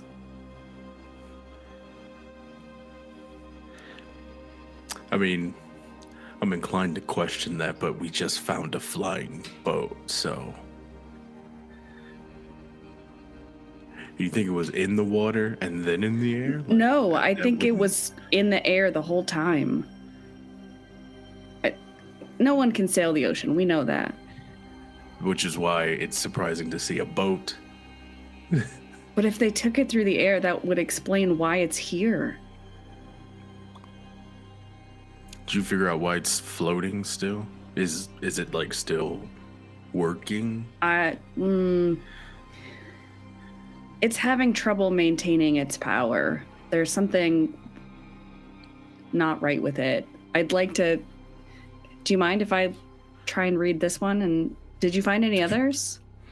I just found that one. Okay. That one seemed kind of important, or at least at the time it did. I will flip open what is presumably the captain's journal. Yes, indeed. So you flip open the book on the first page is blank. The second page has a very long inscription that very thoroughly details this as the captain's entries from one Captain Eleanor Harrow. And you start reading it. These are by far the most detailed journal entries of all of the books that you have seen so far.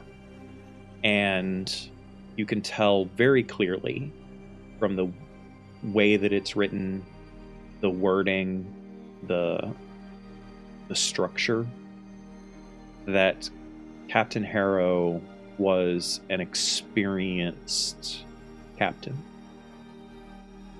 The journal is insightful, detailed, and more importantly than all of that, there's a lot of hope in it.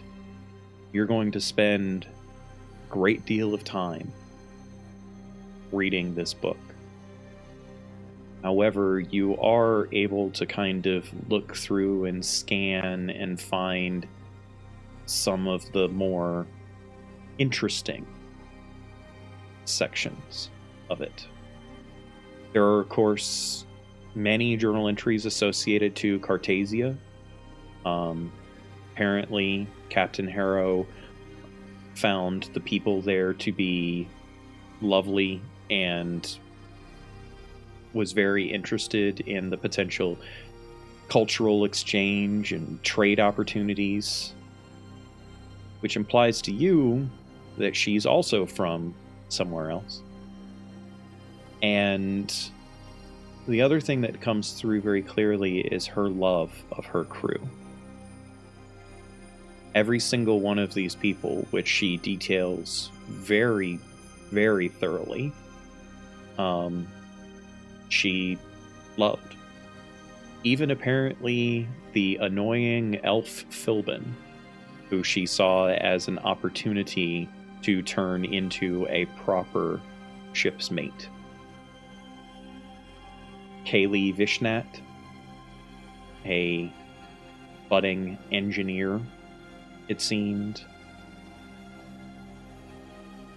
Sylvie, described as the young and small and boisterous and ever-enduring Sylvie.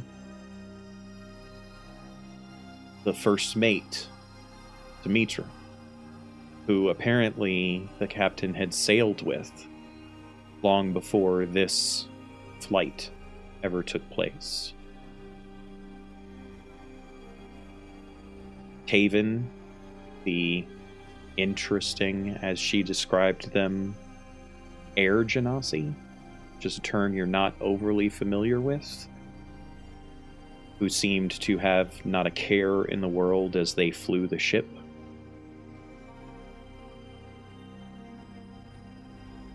Oh wait, I'm sorry, I described the wrong person then. Taven was not the air genasi. Taven was the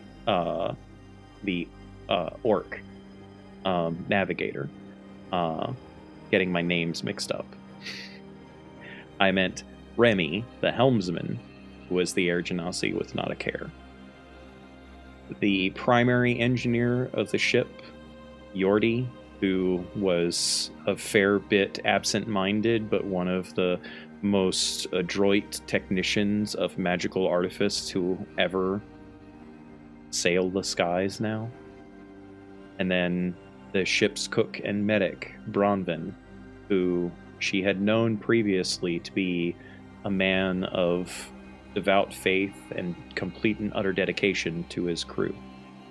All of these people she describes in such ways as astounding to you.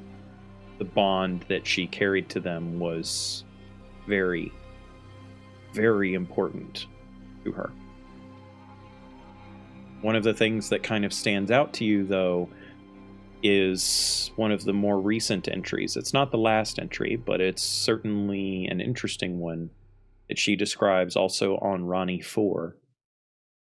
As the new season is officially upon us, the mysteries of our journey manifest in increasingly curious ways. The crew have reported various anomalies they have witnessed on board the Auroras. So far, here is what Demetra has reported from the crew. Temperature fluctuations in various corners of the ship that alternate between warmth and chill without rhyme or reason. Almost musical notes drifting from the engine room in the stillness of the night. Phantom breezes with no apparent source, blowing through enclosed areas, carrying scents of the places that we have traveled through. Ethereal glowing auroras, particularly near the engine, that seem to alter the spectrum of light that we see. Kaylee and Yordi also swear that there's a rhythmic pulse akin to a heartbeat that comes from the arcanic engine at times. Reports of personal belongings that seem to play hide and seek, disappearing, only to reappear in unexpected places. Small malfunctions of wear and tear in the ship that seem to occasionally repair themselves overnight. Loose bolts that tighten, small cracks in the woodwork that mend, frayed ropes that appear freshly woven in the morning. As I pen these observations, I can't help but feel these are not mere quirks, but are an account to some unintended effect of the magic and artifice in the construction of the Aurora's Explorer. I have put forth sendings to other ships in the exploratory flotilla. So far, they have not experienced what we have. The other captains will be inquiring with their crews to be sure. And it's at that moment that you get that confirmation. This is not the only ship.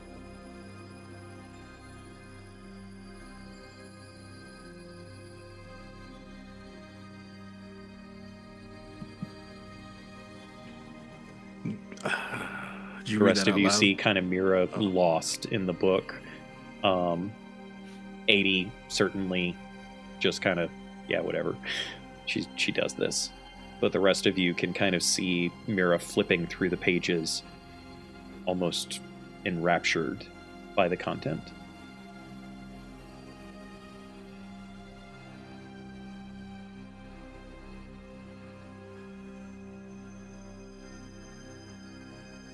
That last little bit, I would kind of read out bits and pieces of it and summarize the rest.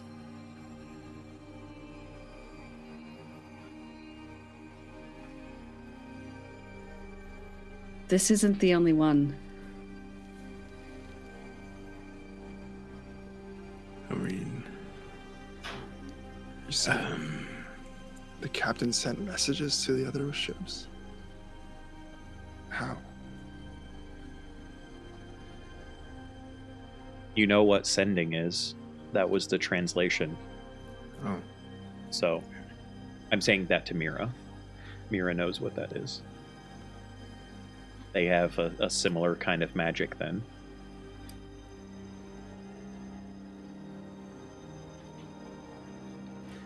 you think they know that they crashed? That they could? Do you think more of them are going to be coming?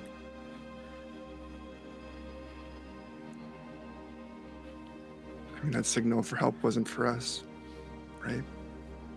Oh, no.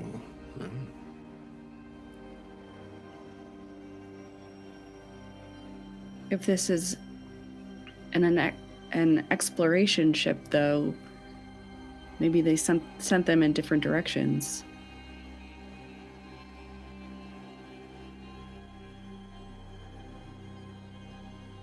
Is there anything about a number of ships in there? Or if this ship is numbered in any way? It doesn't say specifically. There might be more. There's a lot of entries. You're going to have to spend much more time than just the casual flip through that you've done so far. You can also fairly safely assume that this is not the only book that Captain Harrow would keep. She seems like, in just what you read, to be a meticulous person. Not to mention that she references other crew members whose books you have not found yet, and so there's likely even more to be discovered if you can locate their journals as well.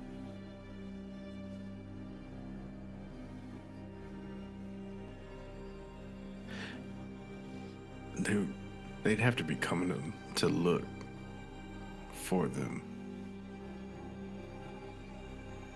Right? I hope so. But it's been, what, like 2 weeks? Less than that.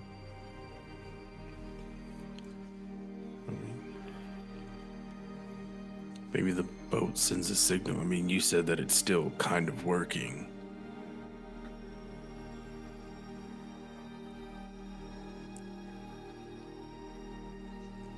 No. That would be a dumb idea.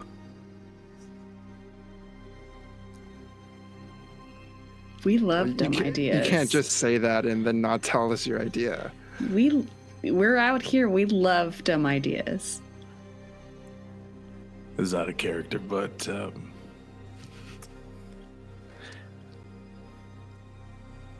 what if we try to fly this thing? What? And on that note, ladies and gentlemen, that's where we're going to call it tonight. Thank you so much, everyone, for joining us on this wonderful ride